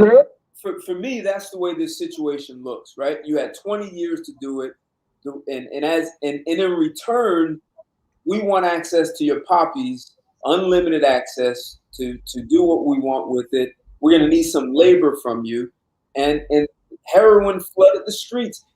Most people don't know. Someone take a guess, and you guys may have heard this already. The fastest growing segment of heroin users in the U.S. Who do you think that is? The fastest segment of U.S. population of heroin users for the past, I don't know, 10 years or 5 years, I'll say. Who do you think that? And I got a comment about that as well, but I'll bring it up after this. It's women who earn high incomes. They've been the fastest growing users of heroin. Women who earn high income. That's crazy. Women in the United States who earn high income are college educated. That means they earn most likely over $100,000, and they are heroin users. And they waste the money. So what's the agenda with them being heroin users? I don't get it. No one wants to talk about it, right? It slips out in the media, and then they close the door on it and don't talk about it again. So I'm going to assume a lot of these women have gotten themselves a high earning position means responsibility and some level of leadership. And they're probably not handling the pressure so well. So heroin has become the solution. And you know what? It's funny you say that because back in 2016, working in the hospital, we had a pandemic of a lot of overdoses from heroin. So you know how there was like a crack epidemic, back in the 80s and early to mid 90s. It was like a heroin era going on during that time. We had a lot of people OD, people who were dying from that, people who were found in the street. We had a lot of that coming in through the ED. So when you talk about how the opium production actually increased, it did. I think it went up a lot. It was like a sharp increase. You think it would decrease upon our invasion, but no, it actually increased. Yeah, it went through the roof because ecstasy disappeared. So it's not even the same kind of drug, right? So ecstasy and heroin are very different highs. So as ecstasy disappeared, heroin flooded the streets, man. It was crazy. What were you gonna say, Ken? But that other drug, it had increased long before COVID-19 come along. I'm trying to think of it. What they call it? Meth? Not speed. They call it that. Oh my God. That meth. Yeah, that meth last year. Yeah. A lot of that stuff, people were hooked on that. No, but that's right before. Yeah, that's correct. Yeah. But that's true. But what I'm getting at is Afghanistan is where the heroin was growing. That's what. Oh, okay. What I'm saying in theory is we went over there to get the heroin, and in return we built infrastructure for them. And as someone, Kendi Diallo said, China is the winner of the Afghanistan war. I want to hear why. What do you think of that, Red Pill? I think because it's strategic. Because when we were in Afghanistan, you're pretty much right there in Central Asia. You got China close by, Russia right there, and you got Iran pretty much sandwiched between the Afghan bases and the Iraq ones. So pretty much we had a lot of our enemies, in a very strategic, vulnerable position. And without us in Afghanistan, pretty much China an opportunity to move in and fill that void, which you were talking about with that vacuum. Russia included, because Russia's pretty much almost right there as well. Yeah, Russia learned their lesson about Afghanistan. I think the Russians went back with us early in 2001, if I'm not mistaken. No kidding. Really? Yeah, I think for a very brief period, if I'm not mistaken, I think they did. I gotta look that up. So I remember they were getting reports of like some Russians beating the shit out of the Afghans. I think as retribution, but We'll show your guy. We'll show you around, but then we have to leave, right? We know you what. said the gear left behind a purpose. The gear left behind, like you said, it came from the ANA, the Afghan National Army. That's where they got the MVGs, all the M4s from. That's a lot of weapons, man. I mean, I don't know why we didn't. I don't know, man. Typically, well, from our side, I know we left stuff behind as well, not just from the Afghan National Army. So you're supposed to either take it back with you, or if you can't take it back with you, destroy it so they can't use it. But obviously, that's not what happened. You know what I'm saying? Right. The ANA, Left behind us, huh? like they did before. That's what happened. It was left behind on purpose. Ted, I got to apologize for the constant recalling. I don't know if it's my phone, my app, or my wireless. So if I get disconnected one more time, I'll just stop calling in until the next time. All right, I got But to answer the red pills inquisition there, you see, you don't know why. It's because it's left behind on purpose. You remember a couple of years ago, there was a lot of military equipment that was left behind. Also, I think it was in Iraq, and that was done on purpose. It was to give ISIS a lot of ammunition and a lot of munitions and a lot of equipment to be used against us. This is a world globalization effort to conquer more of the world, more and more incrementally at a time, using nations against each other. It's a setup. In my opinion. Yeah. Does anybody disagree with me? Courtesy of the taxpaying dollars. So, Hey, Joe, Joe. just quick, Joe. Red Pill. He actually spent most of his time. His tour was in Iraq. So, Yeah. what do you think of what he just said? I haven't heard about that issue that happened in Iraq. He said it happened a couple of years ago. I was in Iraq in 2008, but like I said, man, I mean, that's news to me, so I can't really comment about equipment being left in Iraq. But this whole thing in Afghanistan, it's a fucked up situation. Cause I see them with night vision goggles, Really? F-15s, huh? I just said, really? So they've got sophisticated. Yeah, they got very sensitive equipment. One of our advantages is able to operate at night and still see them. Now they're gonna have that same advantage. And all you need is fucking batteries to use the night vision. That's it. It takes AA batteries or triple. I can't remember which ones, and that's it. Serious? Yeah, that's all you need. So that's not gonna be hard to find as long as they maintain it. But damn bikes. But In what's Afghanistan, concerning? what I hear is $93 million worth of equipment is left behind. Yeah, as a matter of fact, I posted a picture today where the Taliban basically did a mockery. I'm sure we're all familiar with the U.S. Marine Corps', one of their symbolic moments is the raising of the flag on Iwo Jima, right? I basically just shared a news article where they had Taliban soldiers dressed in equipment that they got that's American made with night vision goggles and on, wearing our uniforms or the ANA uniforms, M4s, and they're raising the flag. You go check it out. They basically restaged the whole thing, raising the Taliban flag, basically mocking us. So, and they're showing a lot of pictures of them cruising around with M4s, the ACOGs, the up armored Humvees, and the 50 caliber machine guns, the M2s. You know what I'm saying? So they got a lot of our equipment. Like I said, $93 million worth. And the excuse they used a few years ago. Now, I think I was right about Iraq, but I do know that the excuse years ago, whatever country that the American military pulled out, probably Iraq, and left behind their equipment, they said it was too heavy to bring back home. It wasn't too heavy to bring over there. And sure as hell it's too heavy to bring back home. You know how much heavy equipment we bring with us and take back? They're full of shit. But Red Pill Radio, this is my thing. Now they saying the Taliban or somebody bombed them towers, right? Okay. And when they flew that plane in there, okay, kid, here's my thinking, okay, if them people with that thing, why they ain't shoot a intercontinental missile over here all this time? Come on now. The Taliban and all this so dangerous. Why they ain't shooting no intercontinental ballistic missile over here? Why didn't shoot no what? You understand him, Ted? He's Yeah, asking. them intercontinental ballistic nukes over here. Why they ain't shoot one of them over here? If them A folks so nuke? bad, real, A nuke? Why? and you Why got they didn't shoot a nuke over here? yeah, think about it. They When probably don't have that ability. That's why. It's like how they gonna get it? Who's gonna sell it to them? Who's gonna trust them enough to sell it to them? but you see what I'm saying, right? The million pen they were spending that thing about, oh, they got mass weapons, mass destruction over there. They trying to kill up everything. All right, but look what's going on right now. So somebody lying, Red Pill Reese.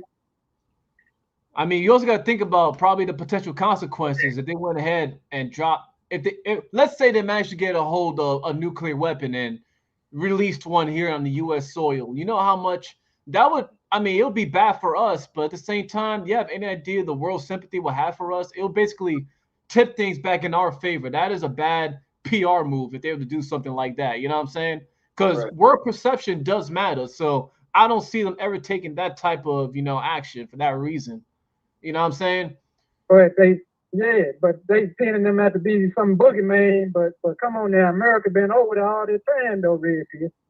Come on now, something wrong with this shit. It's some fish. I don't know. I believe in a lot of conspiracies, man. Like They I don't still have the ability to launch an ICBM. Okay, that's number one. Number two, as Red Pill is saying, it might be a bad PR move. Yes, if they have dirty bombs. Every nation has a dirty bomb somehow acquired from either the Russians or the United States. If they were to let go a dirty bomb in the United States, and if the Congress actually had people in Congress that had a backbone, they would make a parking lot out of that little country in 5 minutes. Okay, so it really isn't. Again, it really isn't with the agenda of the Rothschilds to have that kind of stuff done now. I mean, now it might, but back then, no. All right. What they prefer is incrementalism. The so-called vaccine which is going around to kill off everybody in a nice incremental way. So by the time that it does do it, they will have reached immortality through fusion, through the human. Joe, before we go Yeah. down the path of the vaccine, I have a question. So the topic for tonight, and I have subtopics. So let me give you the main topic. Did Afghan men get it right when it comes to women? Right. So my subtopic is do Afghan men know something about do Afghan men know something Western men don't? Or do men in Afghanistan understand female nature better than men in the US? Yeah, I read your headline. I'm curious about that. So what's the answer? Does anybody have a consensus? So we just go ahead. Go ahead. Okay, I was gonna say that we've discussed that already. That we think that what the Taliban is doing is they're applying common sense to stuff that we know. One of their beliefs is that women have no place in the workplace because look at what happens. Aside from less work production, as Ted has showed the numbers before, you also get higher rates of affairs. You know what I'm saying? So that comes into play. They don't believe in men and women hanging out together, even on a platonic level, because you know what really happens. We see that ourselves. What they're doing is applying common sense, of how men and women are. Now, I'm like me him said, like we don't agree with like the stonings and being with the wooden planks and across the back and all that stuff. But what they're doing is keeping order to the way biology pretty much made us to be. You know what I'm saying? They're pretty much preserving a way of life that has worked for thousands of years. And it's pretty much if it's not broke, why fix it? Because you see what happens when we let women pretty much do pretty much whatever they want right now. Nope. You know what I'm saying? And because they play the oppression card, right. When they do something wrong or their life gets fucked up, we're over here trying to rescue them or blame outside factors. You know what I'm saying?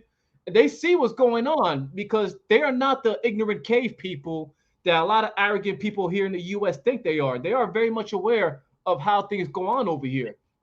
And I shared a story about an Afghan soldier we had that we were talking to because he knew English as well. He had to talk to us. and he was asking us about why things were. This was 2010, mind you. I didn't know anything about the red pill, none of that stuff. And he was asking, like, why is stuff like that okay over there? Because if someone even looks at my wife, I will kill him. So it's not so much as controlling women, it's just knowing how men and women are. Because if a man is looking at your wife, he ain't doing so typically because he wants to be your friend and all that. You know what I'm saying? So Yeah, Ray. Yeah, man. All right, go ahead, keep going. But yeah, it's basically they just understand. And Ted, if you want to share your story again about how they're very protective of the women over there. It's not so much trying to control, it's more like trying to protect the women as well to keep things in order. But you want to share your story that you shared earlier again. I think he might have shown it late. Which one? The guy from Sudan, I think he was, where he said, if you had my sister, Yeah, I worked with a Sudanese guy, and he was telling me that if you have sex with my sister and don't marry her, he said, my father's coming after you to kill you. He said, but the problem is my father will never make it to you because I'm going to kill you first. So if you have, hold on, Kendra. So if you're not married to my sister and you have sex with her and you think you're just going to walk away, you're shaming my family. And he said, now we can't even marry my sister off because she's been tainted by you who embarrassed my family. So we have to get rid of you. So then we could say, well, the man who's going to marry her died. Exactly. So you can't. So they hold men accountable. You see, what they do is they only tell you one side of the story, like, oh, women can't do this, women can't do that. But they treat men just as harshly who don't abide by the rules. So it's not one-sided.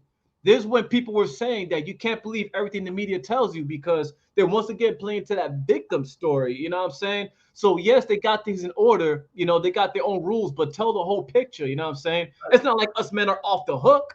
It's not a 100% patriarchy like they try to say it is. You know what I'm saying? It absolutely is. It absolutely is. And again, yeah, go ahead, Kendra. And just like you and Red Pill Rican, that story today was just talking about those were shotgun weddings back in the day. Talking about that. I'm still up under that same upbringing. Well, that's if she was pregnant. That's if she was pregnant. It is patriarchy, but it's females using the patriarchy. Take a look at that example of what was just given. If the guy is being killed, the girl is now a victim. She lays back. She lets her brother and her father do the dastardly deed. They can get in trouble by killing the guy. So, and now she's a poor little girl who is shamed, but that shame can be lifted if the guy is dead. So now, as a result of her victimhood, these guys have to go out of their way to kill another guy. What about her responsibility? Nobody forced her to spread open her legs. So I don't care what culture it is.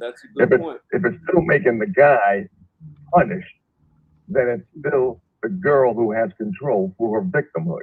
Exactly. And this is what we're saying, that they my bad to cut you off, man. But go ahead, man. My bad. I'll let you finish. Red Pill, you were saying that the guy is held accountable. That has a connotation that it's okay to kill him because he did something wrong. No, it's a bunch of family egos getting involved because of culture, putting these guys at risk by going after another guy who went for their sister, who gladly opened up her legs and knew that if she didn't get the marriage proposal, she could get him killed indirectly. It's like what girls over here do when they say, you know what, you promised to marry me, but since you didn't, I'm going to sue you for, they can still do that. I forget what it was. It was reneging, breach of promise. And now you can go after a guy over here for alienation of affection. So it's still a female controlling the guy. But you see, it's not that simple because wake up and say. It's not going to be that simple because you said, like I said, she's tainted. She's going to get looked at a certain way regardless. It's not like her life is going to be easy. But the point we were trying to make is not so much that women are so oppressed. The point we're making is that men can't just do whatever they want under the Taliban like people think it is. I'm saying that their way of life, men are still held accountable for their actions as well. Meanwhile, the media is painting a whole different picture, saying that women are so oppressed, women are so this. I Tell know. the whole picture. That's the point we're trying to make, You're saying men And are held accountable. You're yeah, saying women are held accountable. kind of Women are held accountable as well. One of them, to be you held know, accountable. What's up, bro?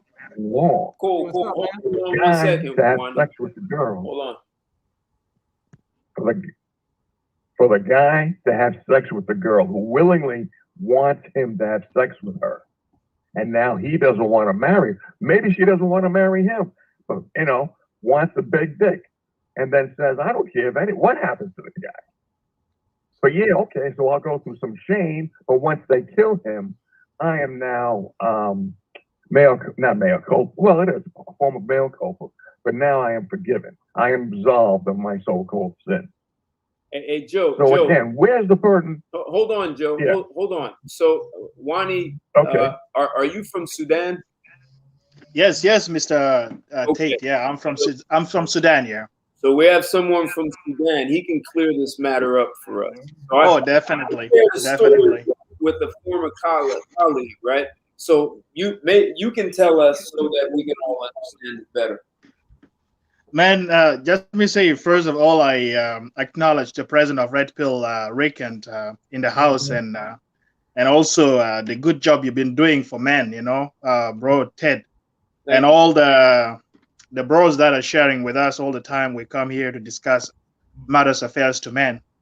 Matter of fact, I moved here to Western country about 15 years ago.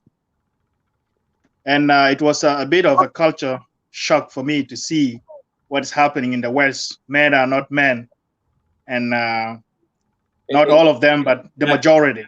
Can I ask you what do you mean by that? So you're looking at a country, right? So you see men in your country and you see men here. So what do you mean, men are not men? Well, I see most men speak like ladies. They don't speak like men. Like men's supposed to be a man. You have to speak like a man. Like now, when we're talking here, we're talking like men. Right. But most often we see men speak very soft in the Western country, and more women speak like men. Yeah. In the workplace, in the street, and everywhere. Like actually, we're reversing the nature. Mm-hmm. And matter of fact, before the exit of the American from Afghanistan, I was thinking that if the people like the Taliban would come to us here, they will crush us very easily. And that's one thing. That's one thing that we need to look with in the West very, very carefully, because men, like, if you can just see one example, bros. If those men can cling into a C-17 while this plane is taking off, that explains to you exactly what kind of heart those men have. That pictures that has been repeated worldwide. Those men that clings, and they will actually not leave alone those that are running along, the thousands, hundreds of them that are running along the C-17 while it's trying to take off. And then there was few of them, maybe 6 or 7 of them, that cling up into the C-17 until it went up to probably 2,000 feet up. That tells what kind of heart these people have. Right. Yeah, but let me not make the discussion to become a monotone. But matter of fact is that we in the West, we need to be very careful that, because this nation was built with the sweat and the blood of men, and it was built up to now that the West country, America, Canada, United Kingdom become a superpower because it was because of men. Men are the one who has brought this power and the status that we're upon it now, and this has to be preserved. And means that when we're protecting this power and we're protecting this might that we have in America and Canada, United Kingdom, and all the places that we have now, means that our women are protected as well. Exactly. Means that our offspring generations are protected. I came from Africa, from Sudan, but I've seen now that the way how the trend is going.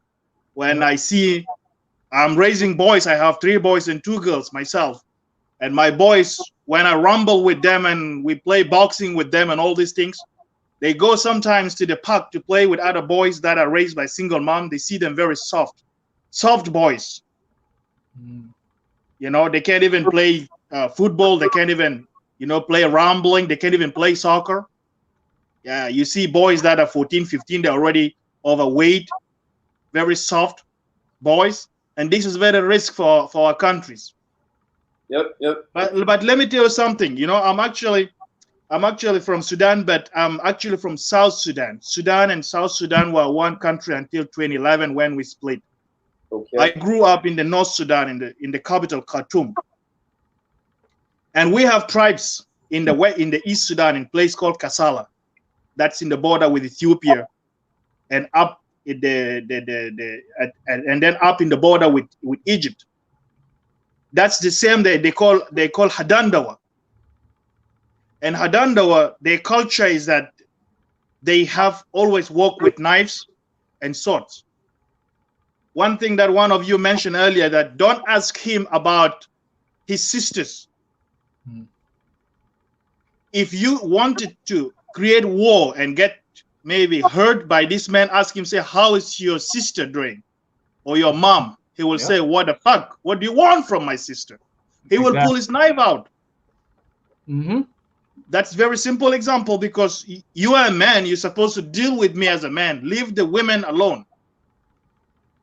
Yeah, that's one aspect. But also, when I tell you about the culture that happened in Khartoum, which I grow most of my time, from the time I moved from South Sudan, I was 10, and then I grew up in Khartoum until I was 23 when I left. In Khartoum, in the house, a compound is being split between men's side and women's side. Up to now, up to this very moment we're talking, you go to Khartoum, there is a women's side in the compound and there is a male side. When I visit you, you're my friend, I'm visiting you at home, I go to, first of all, women don't open doors. You knock the door, man will come open the door. If man is not home, the door is not getting open to you. Period. Unless if that's a whole house, you're going to a whole place. Let me ask you a question. Go ahead. What if your sister, right? She's 20 years old and she wants to just have sex with some guy, right? And she was never planning to marry him. And I don't know how you can prove that, but what if she does that? Is there a penalty for your sister? And if the guy walks away, is there a penalty for him? Let me tell you that this culture is both in South and in the North, in the West and the East of Sudan. The same thing. In the South, even is worse than in the North. In the North, you can get like if you're very smart, if they are both Muslims, they can marry. Once you can if you're smart, you can have sex with a woman. But if you get caught, then there is condition here. When you're Muslim, you have to marry this woman immediately. What you have said. Immediately. What's immediate? Like the same day, a week? What is in the same day that you guys got caught?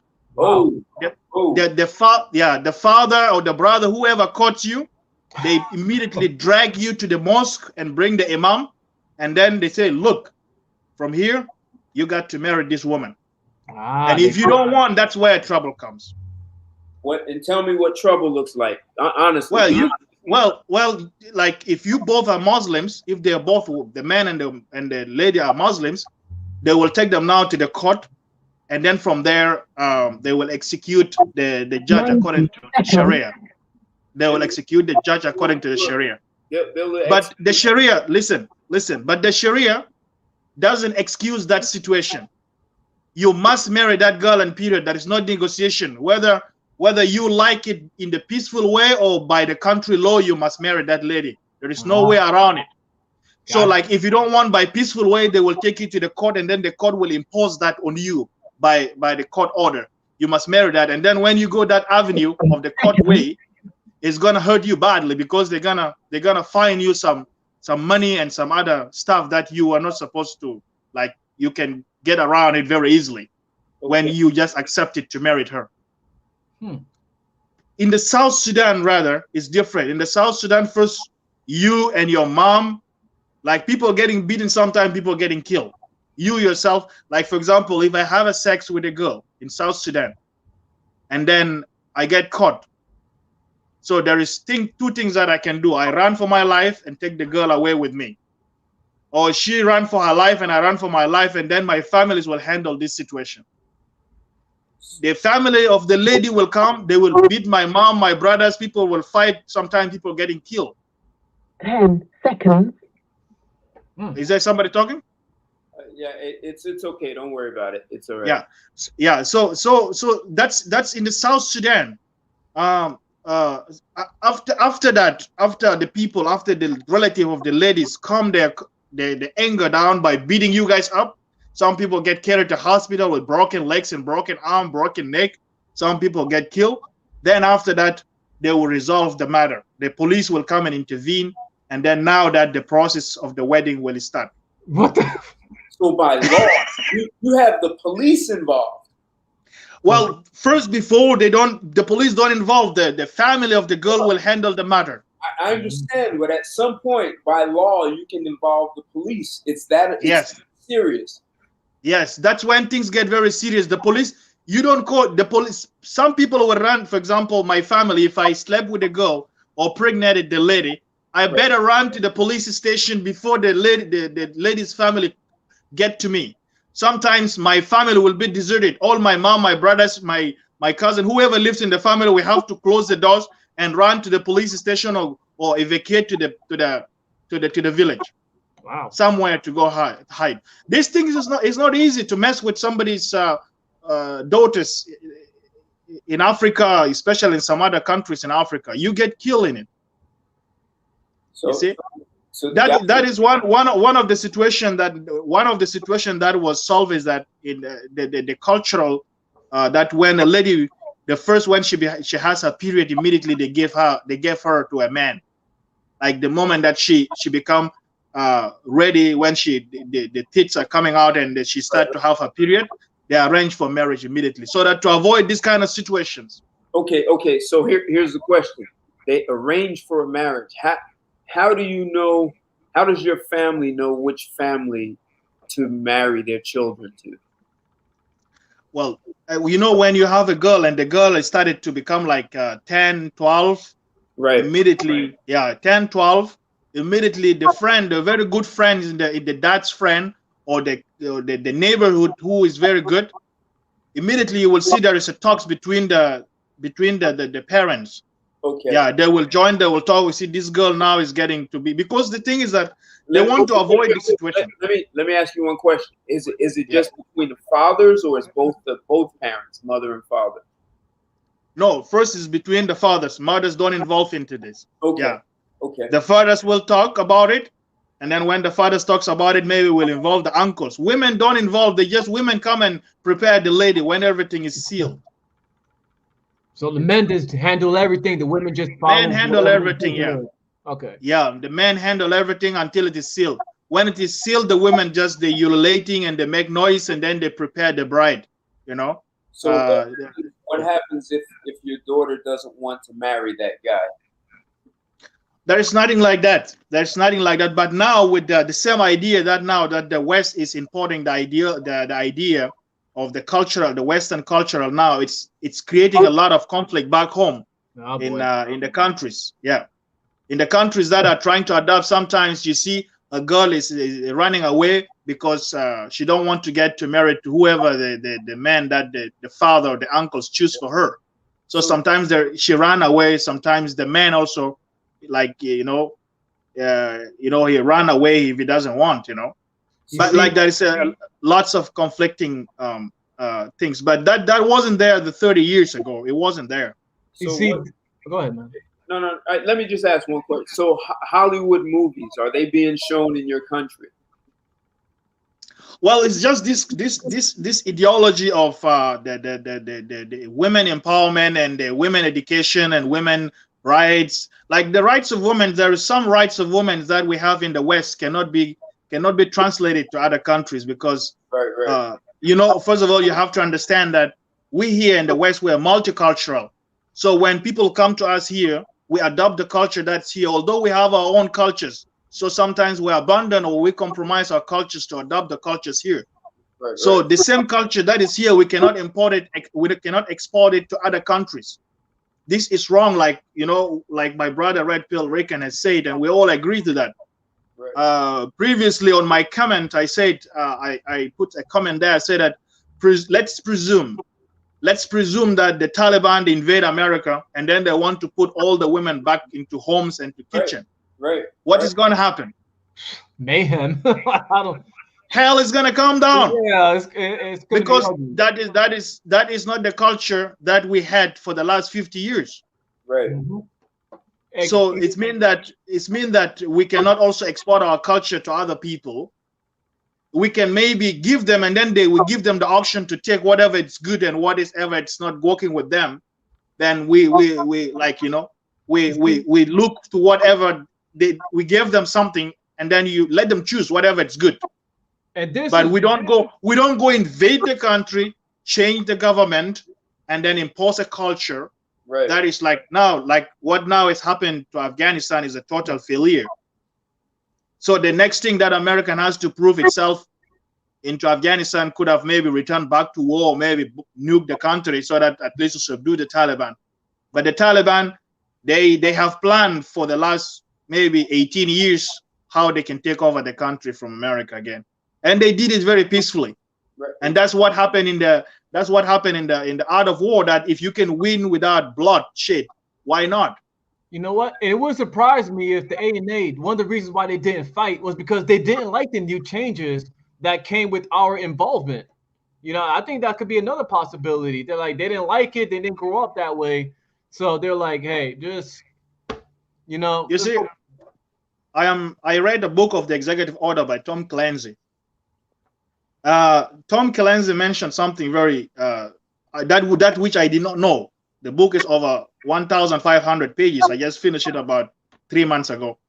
He said that if you want to mess with the people on this earth, don't try it Afghanistan. Because those people, they have held their values and their culture for 5,000 years, and emperors tried to invade that countries, and always they left defeated. From the British, from the Ottomans, from the Russian, you name it. Every person that goes to Afghanistan, you come from there, even after 30 years, they will defeat you. Even NATO, Germany was there, France. Even NATO was there, Germany was there, yes. You know, a lot of European nations, Poland was there. I know I saw those guys there. So yeah, the thing is that these people, they have the spirit of sacrificing themselves for their values and the culture that their ancestors gave them. You know, modernizing them is a good thing, but it has to be left up to them. They have to decide. So like now, even in my country, there is so many conflicting of cultures. There's so many things that is going wrong in that country now. Really?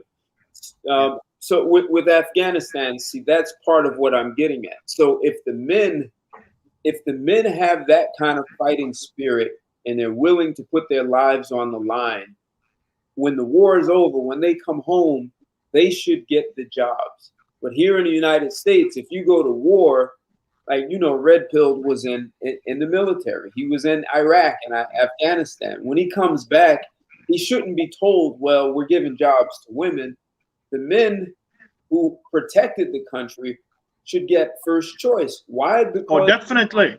The women are being protected by those very men that are out there. So if you don't give those men jobs, it's gonna be like Vietnam. They're homeless. They're drinking. They become society's wasteland, and no one deals with it. So I think that's a problem. That's part of our culture here, is that we're not putting value on men, which is a big problem.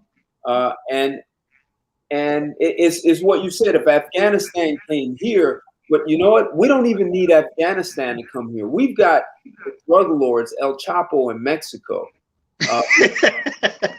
Listen, they recently, I think it was last year or the year before, they defeated the Mexican military.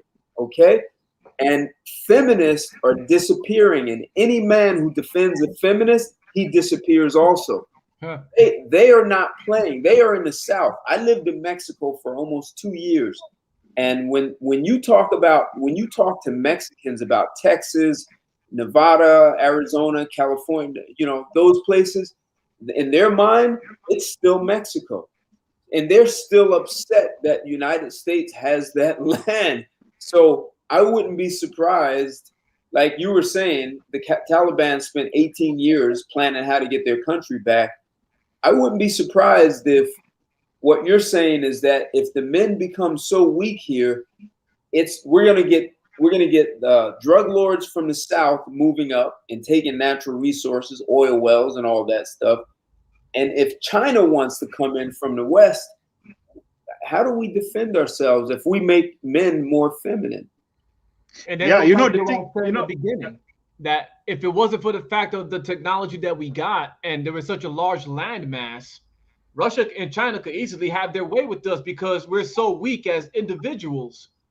So it's just we are lucky that we are separated by oceans and such large land mass for ourselves. So you see, what I see is that the effect, if this feminist ideology has been propagated for the next another 50 years, the effect is going to be very devastating in the next 50 years when this ideology has been propagated. Like I understand that there is some rights that should be given to women, but it shouldn't be on the expense of the men and the values that this country was founded upon. Exactly. When this country was founded, up to 1965, there was men that are sacrificing their life. Even up to this late time that we're talking about, that still there is strong men that are giving their life in front lines. Right. The thing is that now the feminist movement focus more on transitioning the wealth from men into female side. That is not right. Women already, they're inheriting resources and wealth from their husbands, right, and from their parents and all these things. Right. But also they supposed also to see from the perspective of when you take a woman, you take her and she has a children, you give her a job, then no one take care of the children at home. Exactly. Especially because, for example, you don't take the rights from men, you give it to a woman, and then you take the rights of woman, you give it to men, then man stays home. Their life has been upgraded so that the one income family member cannot support the life. So both of you has to be on the run. Right. And this whereby we're losing a role model at home. The nuclear family is breaking. The woman is going out. She's coming in, the husband is going out.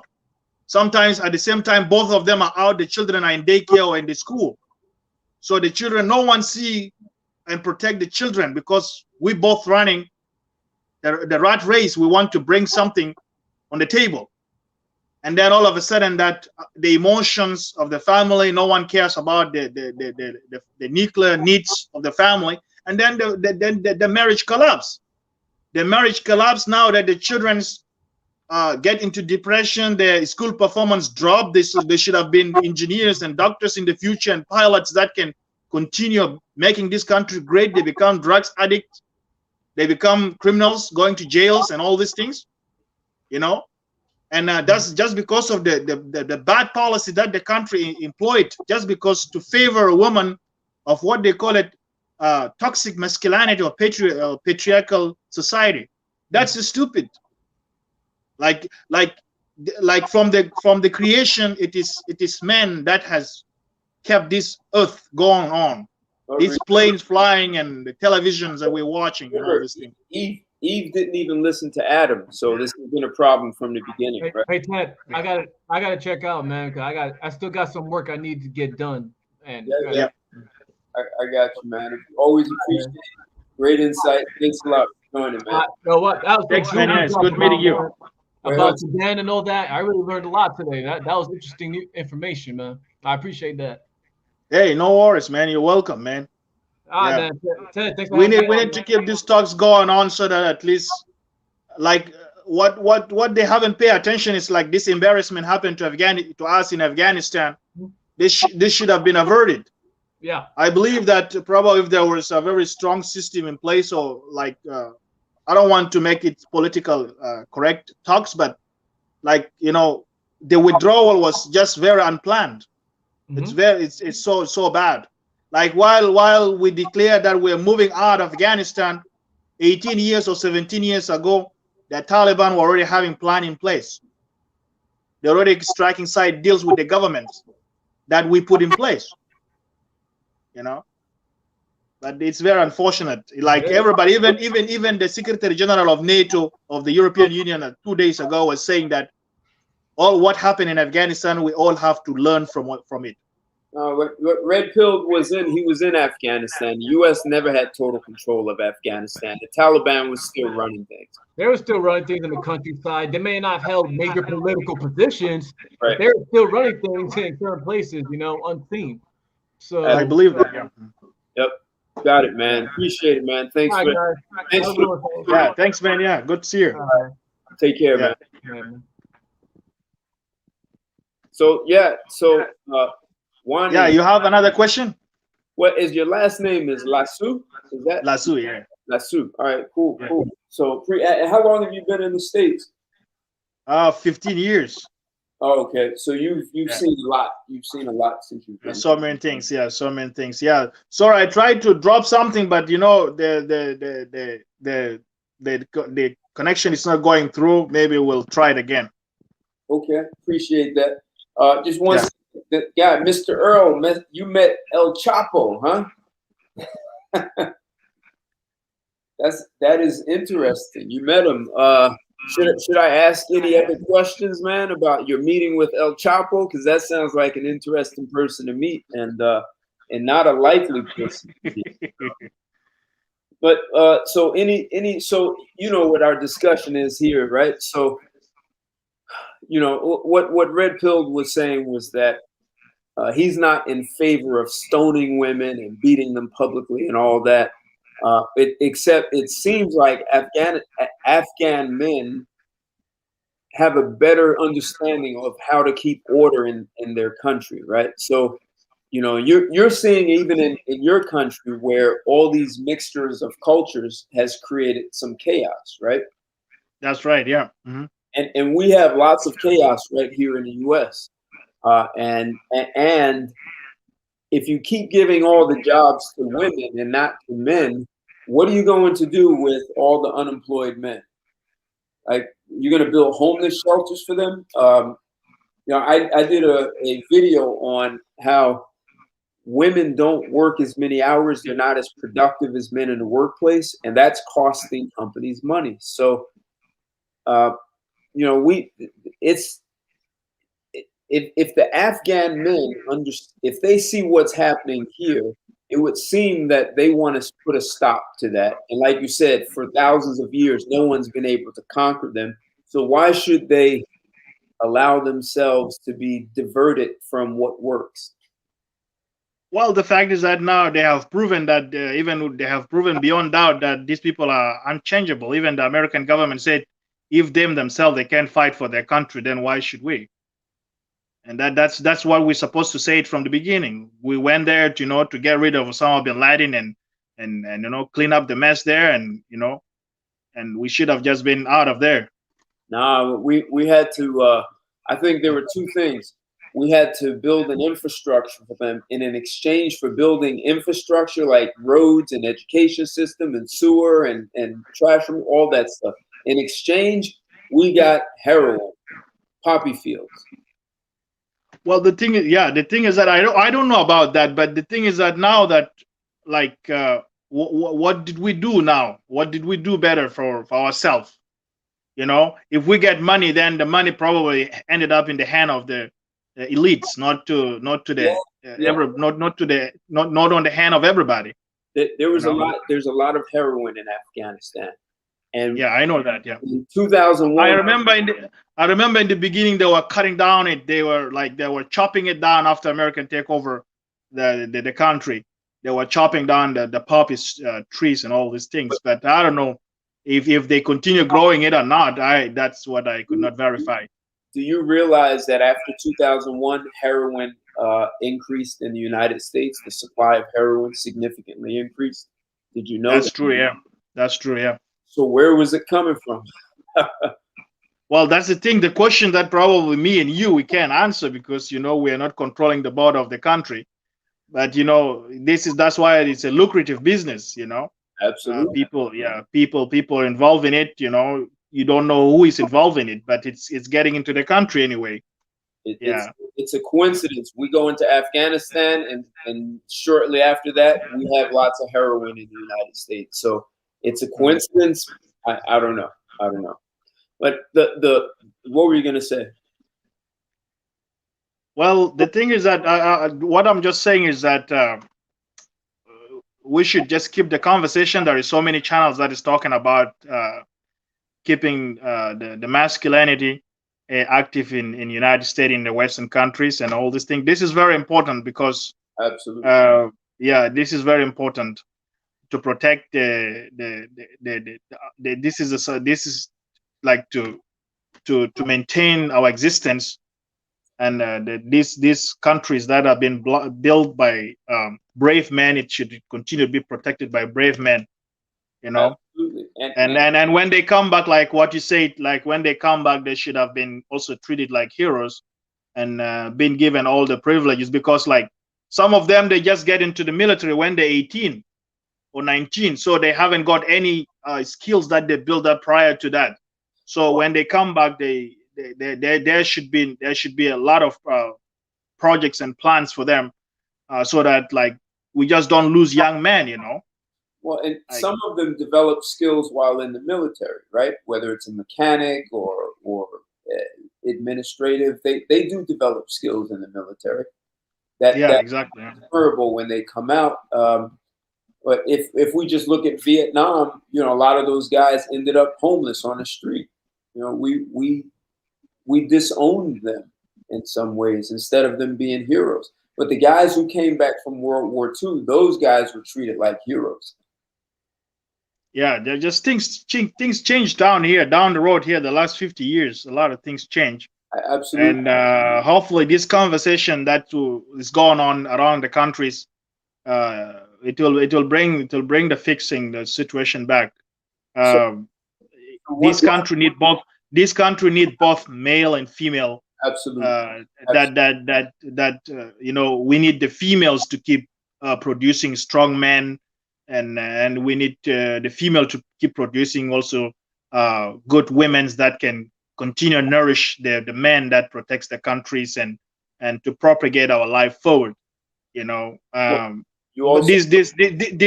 gender war should be put to an end.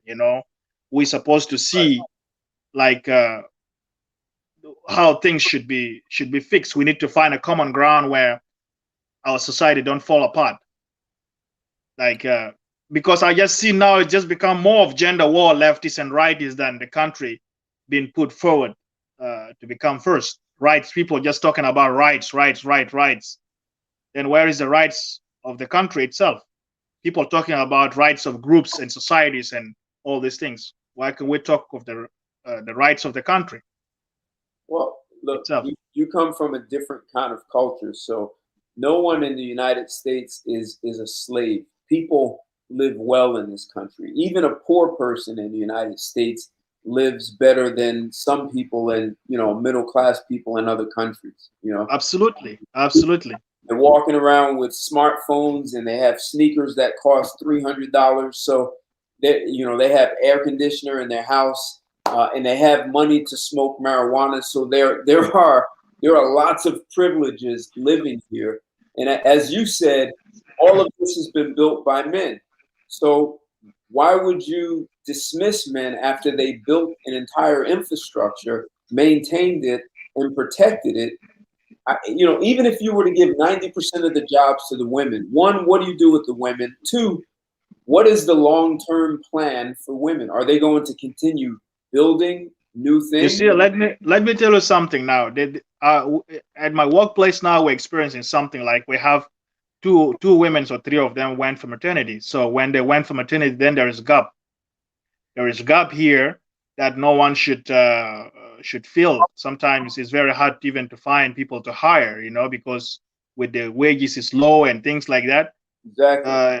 The workload become very overwhelmed. Somebody has to carry that. Sometimes even the few that you have, if they fall sick, then the company run short of stuff. And even if the company has to pay an overtime, means it's paying on overtime for someone who is tired already.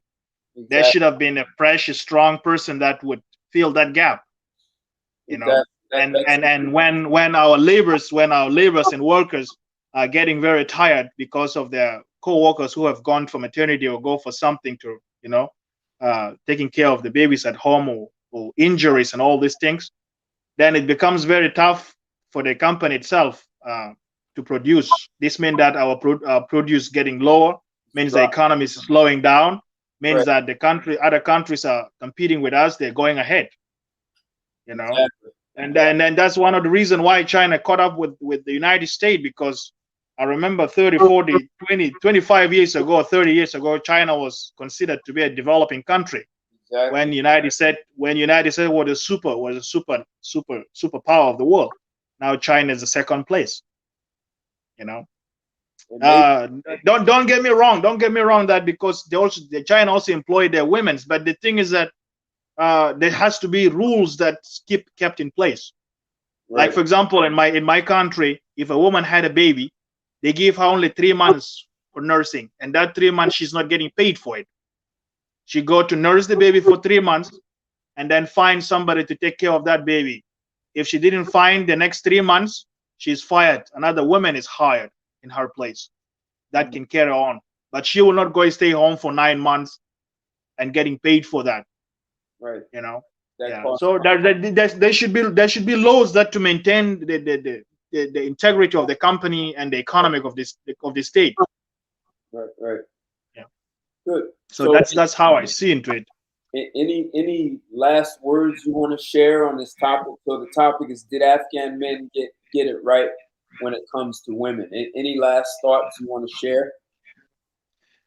You see, the thing, earlier I mentioned before, I said that the Afghan, if you guys listen to the new minister of culture of Taliban that spoke yesterday at Al Jazeera, it is there. If you go at Al Jazeera English channel, you will hear him talking. That guy is a very well educated, to speak very good English, and many Westerners were listening to him through that channel, and people were commenting.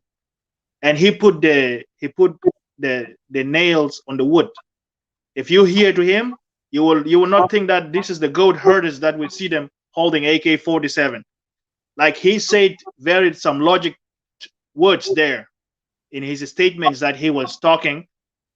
That makes sometimes people even question, why do we have to go there and stay with them? Yeah, we go there to take, to take revenge for what has happened to us, to dismantle the Al-Qaeda in Afghanistan. Once that's done, we're supposed just to come back home, and we should have preserved lots of souls and lives that were lost, and the money, and now that we also leave some equipments there, and the labors that we had on the place. Right. But yeah, that's so sad. What I'm trying to say is that the Taliban's, because if you see into Genesis of Islam, the Islam came into place 650 years after Christianity. And Christianity adopted from the Jews. So the Christianity adopted the Jews Torah. Now we have in the good book, the Holy Bible, we have the Old Testament and the New Testament. If you read in the Old Testament, you will find that 97% of the Quran is from the Old Testament book. And the good Lord, Yahweh or Yahweh, who gave the good book to the Israel, now the Israel is still maintaining that book, the Torah. So that book has talked a lot, so many things from the social aspects, how we can address situation in the social aspect. Even though it is thousands of years ago, but it's still, when we're making laws to govern us in the modern culture, we should not do away with that book. Interesting. Because that book can help us at least make laws that is relevant to what the good Lord wants us to do, to govern ourselves. All right. to govern our men and women and children and society. So, And I have read the good book a lot of time. It is very fair. That book is very fair. It gives the entire Holy Bible is giving rights both to men and women and children at equilibrium level to the side of God and man. The thing now that there is some lobbyists and some groups wanted to introduce new cultures and new beliefs, and they want to do away with the good Lord words. This is the one that's bringing chaos to us. absolutely. But they actually they're going to implement, like if we see the Iran and the Saudi Arabia, which is a good friend of the United States, and the Jordanians and Egypt. These are all, you know, basically Islamic countries. Absolutely. But, so yeah. let me ask you one question. So Yeah. the minister in Afghanistan, was there anything he said that stuck out for you that you'd like to share? Yeah. Actually, he was being bombarded with questions about the female rights and the children rights. So he was saying that the female rights, he say that the female rights is already protected, and you say that our culture, it cannot be changed, and our women knows our culture, and they believe in the when we talk about the culture, we're talking about the context of religion, language, and food, and all these things. And so these women, through history, they adopted these cultures, and so they believe in that culture. So it means that they know that that culture is what is good, best for them, so it cannot be changed. So their rights is protected within that culture that they have. So they, and he say that, and he guaranteed that the women rights and the women and the children rights are will be protected.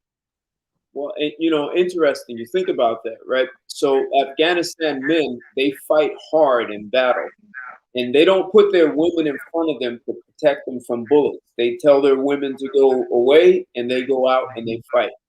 So the women are being protected, and exactly, so they are being protected. The same happens here in the United States. We don't put women on the front line of the military. We protect our women here.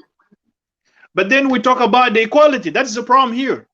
I understand. And so that's why I wanted to have this conversation, right? So the men in Afghanistan say, look, we'll fight anyone who comes here. Anyone. I don't care if it's 500 years ago or 500 years in the future. The men will fight. In return, we need the women to do these certain things. In the United States, the men say the same thing. We will go out and fight anyone. But in return, the women want the same. They want the jobs. They want everything. They want. The thing is that we have our women here now. We have the segments, a good portion of our women who doesn't want to do that. Like they have not, like this like currently since 1947, 1965, we haven't had any wars except with the one of Afghanistan and Iraq. This is the war that has just the war that came. The war that came 20 years ago. But now that probably, like I believe, like I said, when we see our female here in the West, in the United States, when they see what is happening, they will be questioning themselves: Are we actually channeling this country into the right trend, or we are diverting this country into a weak position? And that's the biggest problem. And then we still have adversaries. We have Russia, we have China there, and North Koreans and Iran, and we have allies that we probably going to come for their rescue, you know. And this means that we need a strong men to be prepared in order to, you know, to protect our allies. And when we're protecting our allies, mean that we are preserving our position in the world dominance level, and that's for our interests. And for the interests of our women, not just when I said for our interests, mean for the interests of our women and children, and for the interests of our country, and for the interests of the economy. Absolutely.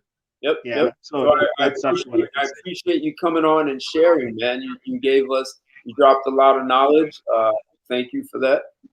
Hey, man, we have to have this open conversation. It's a very good thing, you know. All right. Yeah. Absolutely. That's and maybe some guys are a little shy about having this conversation, except men need to have it because of what you just said. It's in the best interest of the whole. We have to look long term in the big picture, and there are threats that are out there. So, well, this wall is a wall of threat. absolutely. Until the kingdom comes, until God said that's the end, he's going to establish his kingdom in Jerusalem. We're gonna go war. There are always gonna be wars coming to us. Even if we don't want to go for a war will come to us, because there is some patriarchal societies that's outside there. They might try to come to invade us, and bomb our country. And what happened to 9/11 could probably, God forbid, happen again. We need people that can go when folks, like what President Obama said, when folks mess with us, we mess with them. Exactly. We need kind of that kind of spirit of man that will say, look, you mess with United States, we're coming after you. There are consequences. Absolutely. Yeah. So I'm going to get ready to end the show. So I'm glad you came on board and shared, man. Really, really rich knowledge, man. Thanks a lot for that. Appreciate. Thank you. Appreciate it, man. Yeah. Bye. See you again, man. You got it. Hey, Kendrick, you still there? I guess you're not. So listen, I thought this was absolutely an essential conversation to have. Do Afghan men understand things that U.S. men do not understand? The fact that men have built civilizations, we go out and we lose our lives, we come back with one leg, one eye, no legs, and to not have the first right of jobs in the workplace is a crime against the men who built, maintained, and protected the society. And it seems like Afghanistan understands that, and the women understand that too. Any society that has been extremely successful in keeping enemies out, those societies have done so because of the men.